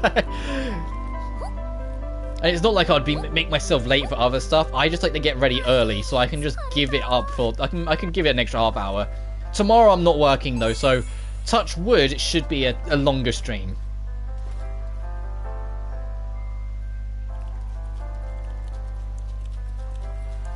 Because that's usually the things that help with these, actually being able to have a much longer stream. Because the 3 to 4 hours isn't really enough to make a lot of progress in these JRPGs. Like, it was fine in the first game. Yeah, okay, that's still blocked off. It was fine in the first game because the game ended up not being that long anyway. But in this one, this one feels like a much more fully fleshed out RPG. So I'm expecting it to take a lot longer to get through at this rate. Considering we're still in Chapter 2. You know?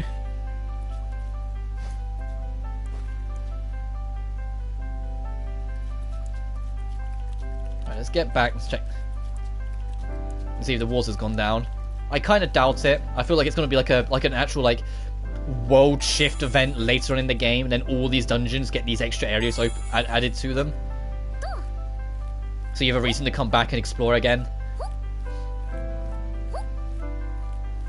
But until then, hey, I can make it look like the rope doesn't exist.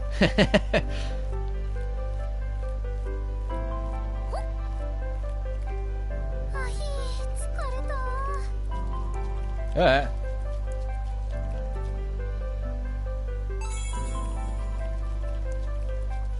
Alright, nearly back. Hang on. Alright, let's find out. Has the water lowered in the first zone? I kind of doubt it, but you never know.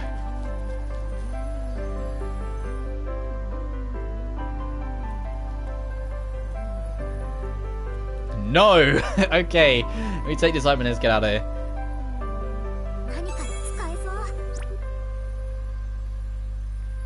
Oh well.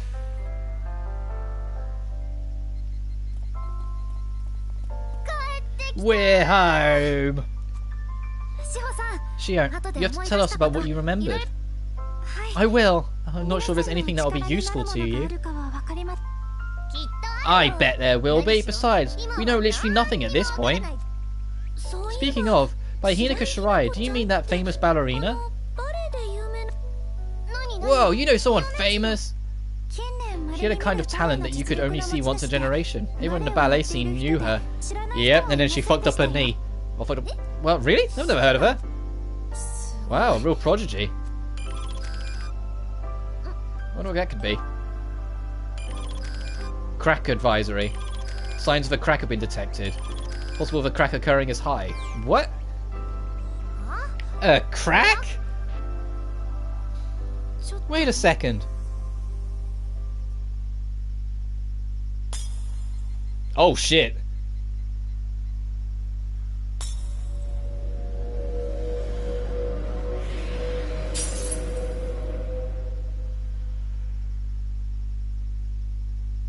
Yeah, what is that? Look at everyone's eyes. They're all like, oh fuck.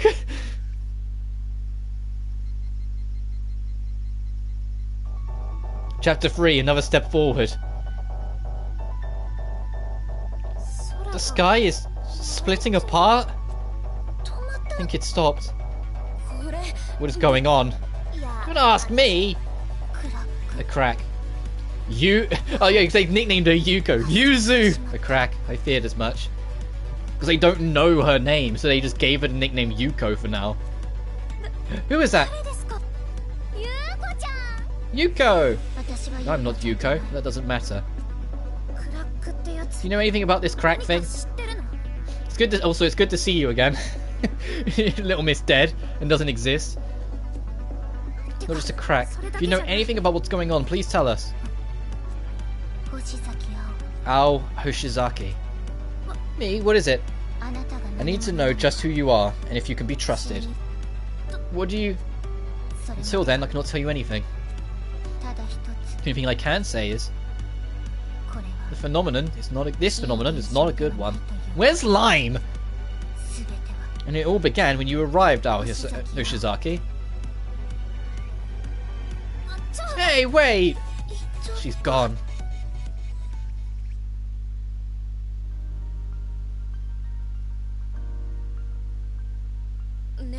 What do you think that meant? No clue. We still have no idea what a crack is. I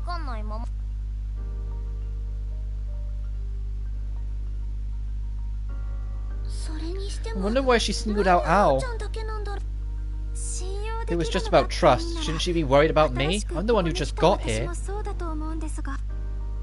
That's true. I think she would have been wary of you too, but... Maybe it's because Ao's the only one that didn't lose her memories. Oh, come on, guys. I feel shy having you all look at me at once. She certainly doesn't seem like someone we have to worry about. Yeah, that was a good person. That's all you guys can think of in my defense. I've only known you for a short time, but I can tell you're not a bad person. Yeah, we don't need to worry about it. Nothing's going to change between us. Yeah, you'll always be out of us. You guys. What a strange sky. And now I'm all sweaty. Yeah, me too. Is there a shower here? Yeah, let's all go together. Oh, fuck, here we go. Let's all go together. Oh, fuck, here we go. You couldn't have had a game with 5 girls on an adventure for that long without this. Please be somewhat tame. Oh, we got some things to do first. Hey, do you have a moment? What's up? I was talking about with Kokoro, and she mentioned a secret hideout we built together in her heartscape. Oh yeah, it's more like an idealized version of what you built in her memories. Do you want to go see it? Yes! Though I'm too embarrassed to say anything to Coco. I was wondering if you could show me. No problem, I'll take you anytime you want. Thank you. Alright, so we need to go there. Oh boy! Have you seen my makeup pouch anywhere? Sorry, but no. Shoot, I think I dropped it out there. What to do? You say out there, do you mean... I think I dropped it in the heartscape last time I was there. That's no good. Do a look for it next time we're in there. Hope you find it. Really, that'd be great, thanks.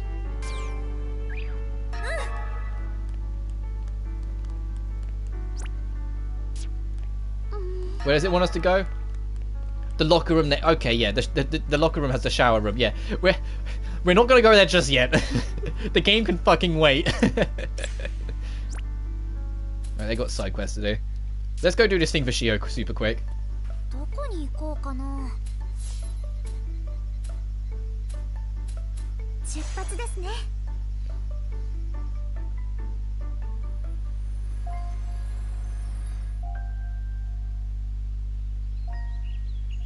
Yeah, Shio said she wanted to go see the secret hideout, didn't she? Oh, if I just warped here, I could have done that. Okay. Oh, shit. Secret hideout is just past this forest, but what's with all these demons? It'd be too dangerous to keep going. We may get surrounded. It looks like we couldn't avoid enemies safely either. Oh, what is it? It was a thick fog the first time we came here, but it disappeared when those lanterns over there were lit. Maybe if we snuff the fire out, the fog will return and the monsters won't notice us? Then wouldn't we have trouble finding our way? Don't worry, it's not that far, and I remember the way, I think. Okay, let's give it a try. Nothing changed. There should be more lanterns nearby. Let's go find them. Begin stealth mission. Stealth mode on.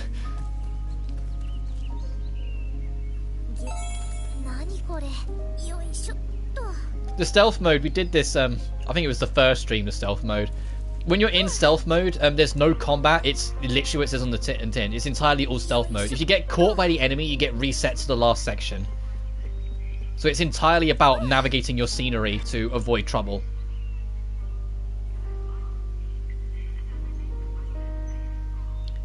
Yep. There's a lot of pots and things to hide behind, so we should be fine. A lot of them here too. Let's hide behind while we sneak past. They're not moving, so we can just go this way. We don't have to worry about hiding under anything. I wonder if doing this quest will be what will allow this to open up. Whether it's side quest related then instead.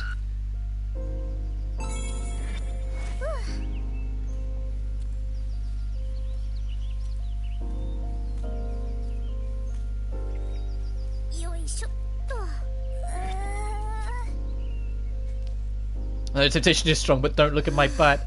That won't be difficult. Hey, we think she's not got a nice ass? If that's, you could have worded that better, Aina.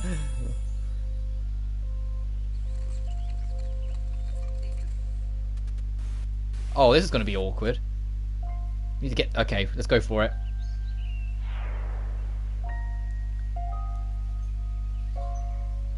That's 2 done.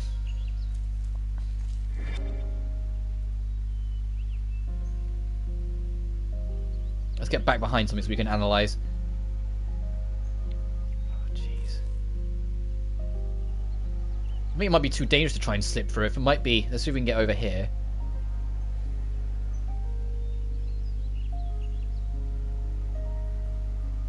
Ooh.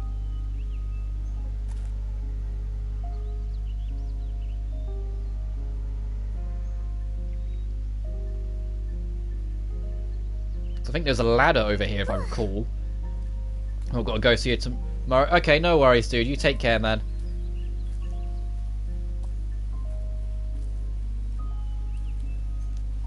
Because I think there's a ladder here.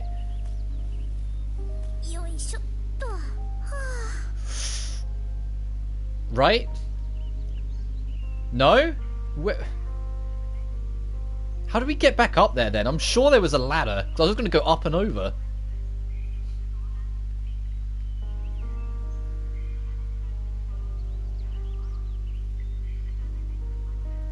Okay, no one turn around. I'm begging. Oh, the ladder's on this side. Damn it. Okay.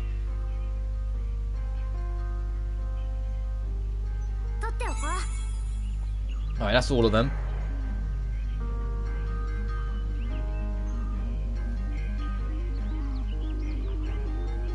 Alright, let's head back.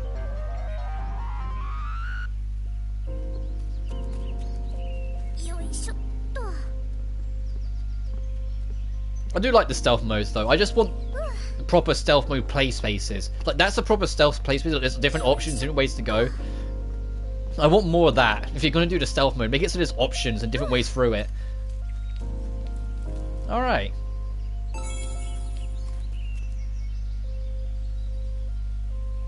The fog! Should give us the cover we need to sneak by. Yep, hold hands and carefully walk through it. Okay, Shio, here we go. Don't let go of my hand. Okay. Oh, we made it. It's a secret hideout up ahead. Behind this temple. Stay with me.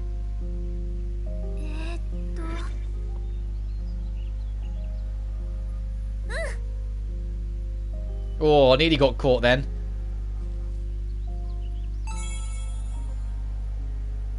God, this fucker moves fast. Look at him. Damn it!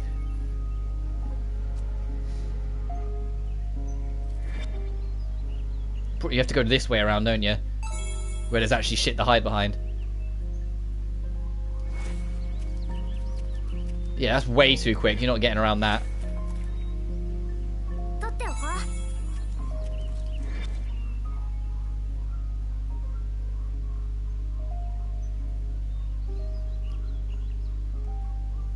Just how far do you want to go? I'm just going to chase after it as it goes.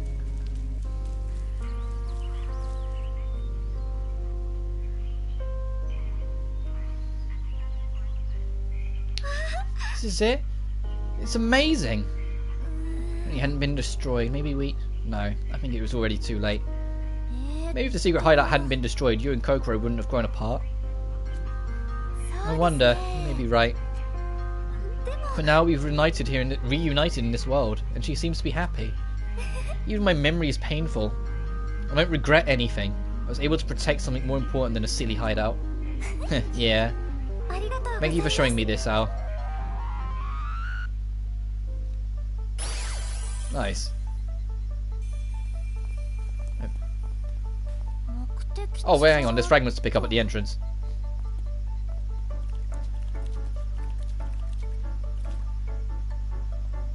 There's something on TV. The weather is really nice today. I wonder if we'll be able to see the stars tonight. Ooh, the Tamagayaki looks good. I think I did a pretty awesome job on this one. Actually, you want to try some? Ooh, can I? Wait, you made it from scratch? Wow. Oh, it's delicious. Yeah, thanks. Right, let's go see if we can try and find this thing that Coco lost.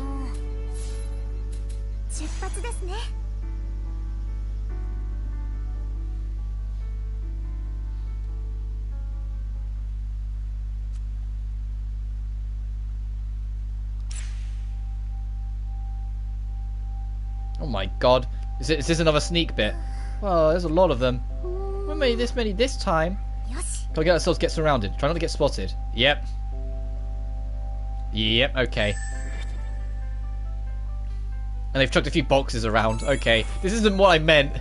I mean, I'm glad they've chucked some boxes around, but this is still, like, it's not like a proper, like, designated, like, play space. You know what I mean? Where there's, like, loads of different routes and options and ways around.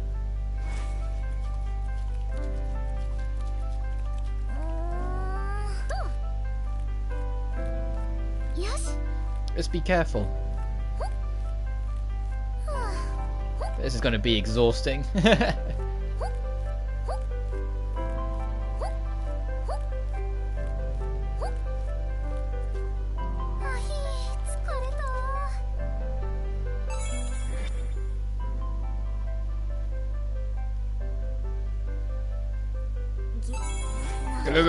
Go.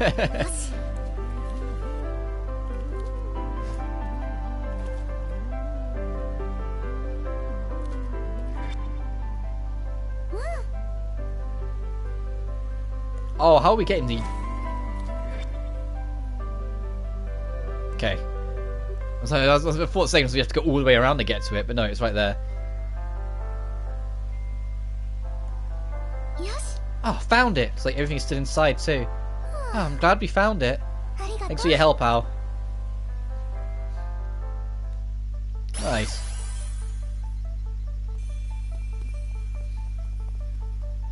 What did we get? Hang on. What did we get from that? No.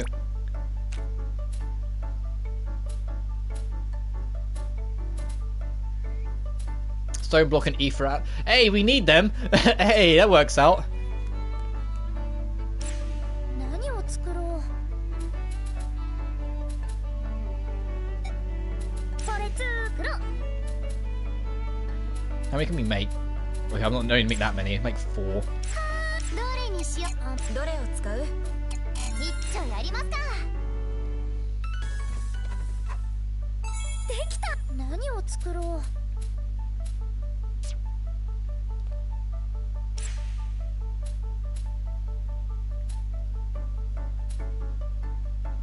I mean, Azure Shell. And that needs both the Ether Alloy and the game Flame Plastic. So we still can't make anything just yet.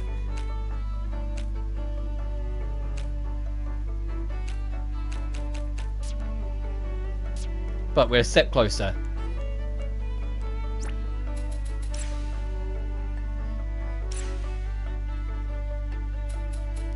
Ooh, new skill and more fragments.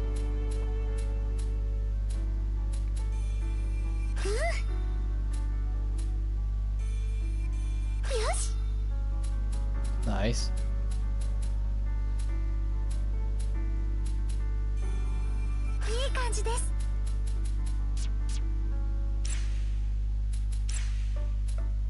Oh, you can learn a new attack too. Okay.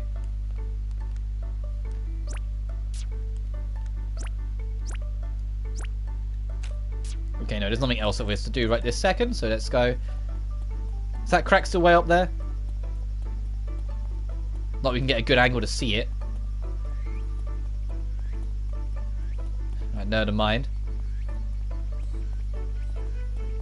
Is the crack even up there? I don't think it is. I think it vanishes the moment it's not in game time. I think it's a cutscene only. Alright, let's see how this goes.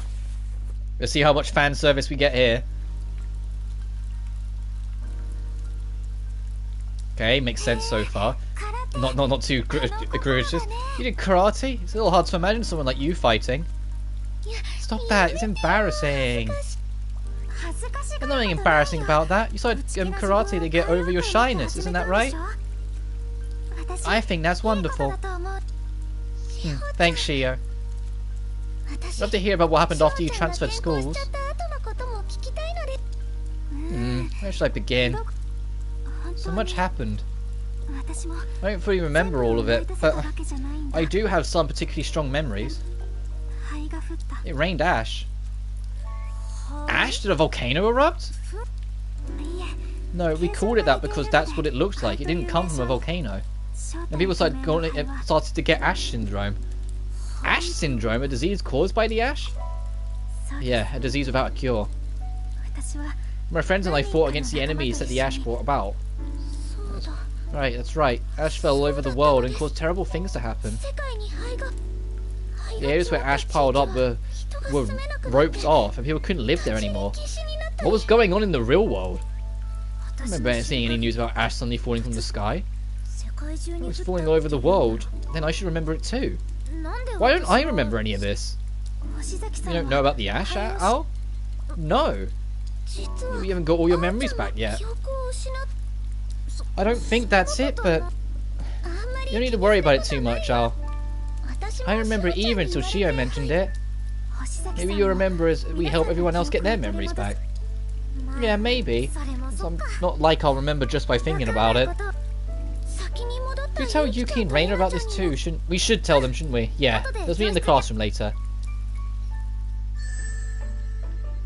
The costume regulation competitive swimwear is now available.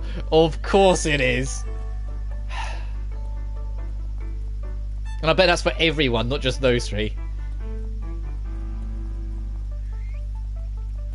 Okay, that wasn't anywhere near as bad as I thought it was. I was expecting it to be stupidly fan servicey, but that was actually pretty damn tame. It was just there for set dressing more than anything. Ash falling over the world? Does that have anything to do with why we're here? I would imagine, but maybe the shiny stuff that falls in the hardscape is ash too. But it doesn't seem to pile up at all. It might be a recreation from our memories, not actual ash. Ooh, that's actually a good point. They might just be remembering it that way. Right, the fact that it doesn't fall at school is proof of that. I posit the theory of cryostasis. What? Cryostasis, you know, suspended animation. It was raining ash, people were getting sick, right? The population would eventually go extinct, so we were put into cryostasis. So we were asleep for decades or even centuries? And we're just now waking up, that's what you're saying? Exactly. So we were put into cryostasis until the ash stopped falling. Just how much time has passed since the time from our memories? So then, that would make the Heartscape the place our memories were stored. Being asleep for so long made us lose our memory, but the Heartscape can help us get them back. Suppose it could be possible. Oh, Al, you're a real Sherlock Holmes. Oh, stop. You really think so? Maybe I should start my own agency. My favourite thing with Al, my favourite thing with her, the second she gets a glimmer of a compliment, she rides it. It's like, I should start my own agency. Like, she fucking rides it. Like, that's the cheekiness of it. Let's not get carried away. This is in a movie. Oh, come on. That'd be so cool. We'd be the main characters. Like, what if we were actually the chosen ones? A group of girls destined to save all of humanity. Classic Hoshizaki. I always wanted to stand out. Hey, now I'm embarrassed of myself. We may have a lot of ideas at this point, but I think we don't have enough information. Yeah, in the end, we don't even know what that crack thing was. Nor why Kasuga suddenly appeared. We might learn something from asking Yuko, but it didn't seem like she wanted to tell us anything. I guess we'll have to go back to the Heartscape. I want to help too. If there's anything I can do. We're already somewhat short-handed. I'm sure there'll be plenty of you to help with. Now that Shio has joined us, we should get her ideas and build something new. Oh, craft something for her, hint hint. Good idea! Extreme School Makeover Planning Committee back in session! You still going on about that? Isn't this fun, Shio? Haha! Coffee, tea, and cakes galore. Create a facility where Shio can put her skills to good use.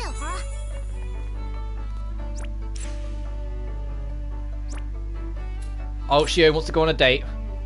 Let's do that first. There's something up with my cafe back home.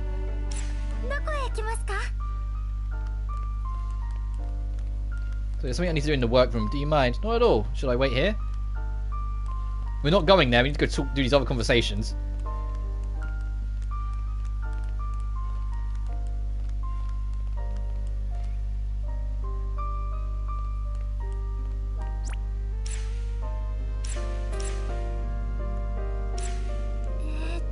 Yeah, it does warp us slightly closer.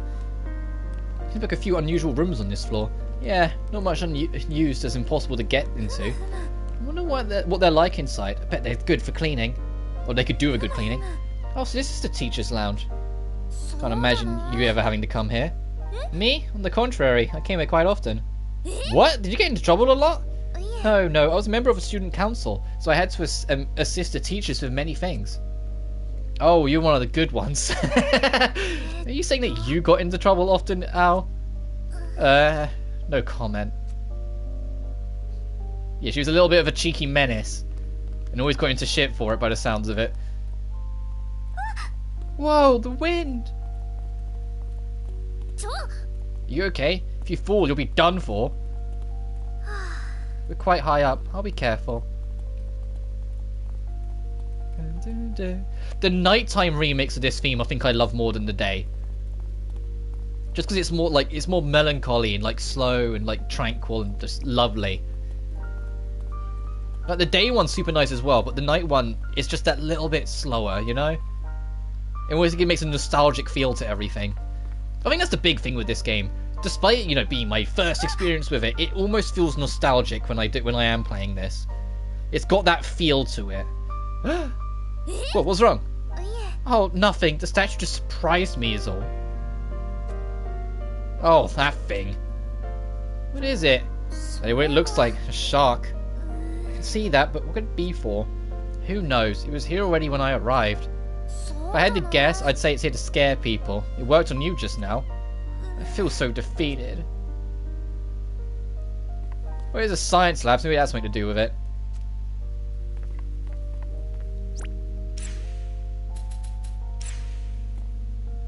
Ooh, convoy by the poolside. Shio, do you know how to swim? To be honest, I do not. Really? You're not afraid, are you? No, it's not like that. I've just never been able to keep myself afloat. I find if I have something to help me float, I never let go of my kickboard in swimming class. Huh? Well, why don't you practice swimming while we're here? We can use this pool whenever we want. Let me think about it.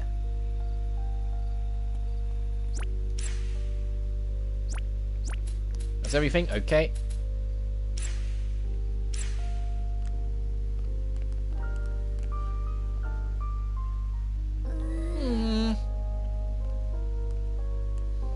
You want me to join you in the workroom? I've been thinking about what to make for our meals this week. Our rations are limited and we're beginning to run low on some things. It's hard to have much variation at this point. I don't want to get you're getting sick of your food. Do you have anything you want to eat, Al?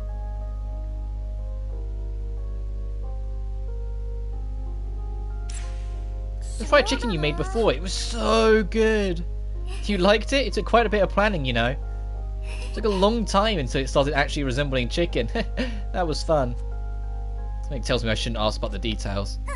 Let me know if you need a guinea pig. I'll happily volunteer. Of course, no point standing around. Let's get started, shall we?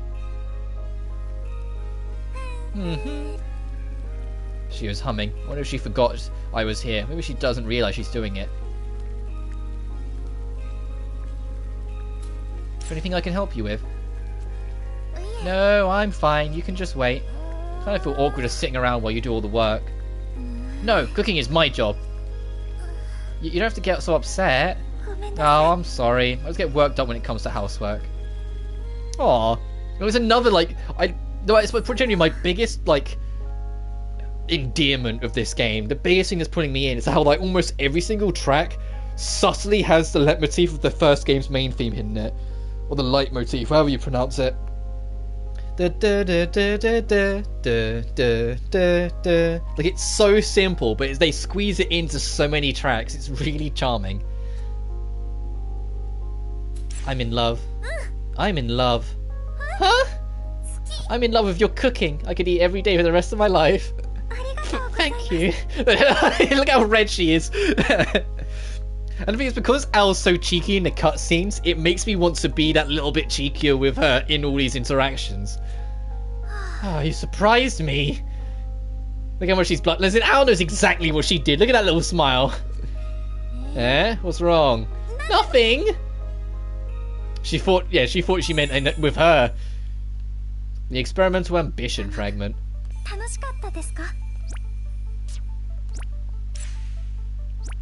Okay. Let's see what this fragment is.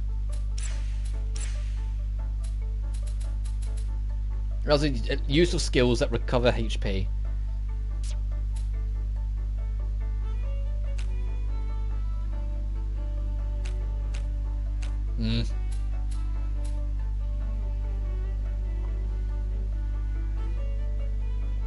Recover more health from his skills and items. That's kind of helpful because she's got healing on her.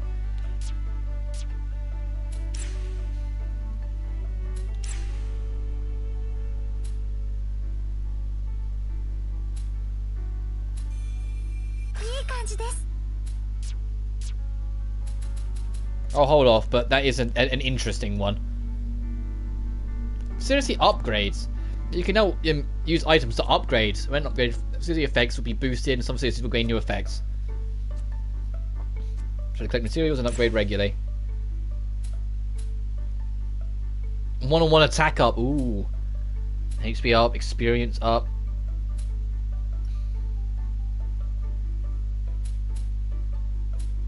Oh, well, these two from the DLC or something. Hence Extreme Makeover attached to it. That might be why there's two beach chairs. Got it.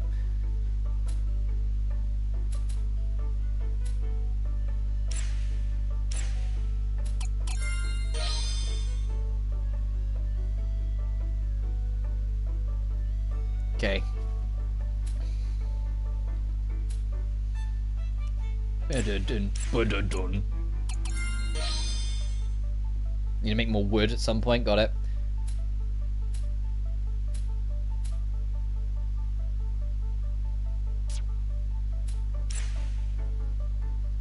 And we need... Oh, fuck. I just used the one plank. Okay, we can make another plank. She's falling a kip. Look. Aww. I get it's late. どれにしようかな。材料は足りてる。どれにしようかな。どれにしようかな。これにしよう。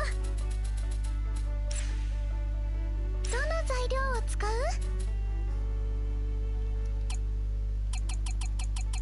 この材料、どの材料を使う？どれにしましょう。これを使う。どれにしよっかな。これをどれにしましょう。よし。Nice. できた。どれにしようかな。 No, we still need to be in crafting, actually. 何を作ろう。これ作ろう。はいよ。どれにしよう。これどの材料を使う？始めましょう。 Okay, nice. Some more planks. Can we make... Hang on. 何を作ろう。今日はこれの気分。任せ。どれにしよう。どれにしようか。Let's make more of these so we can upgrade more shit as well. できた。何を作ろう。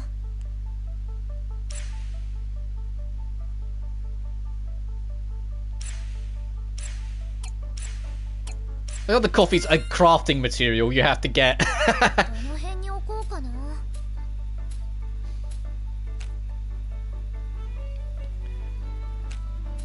Oh, it's too big, so it has to go in like one of these spots.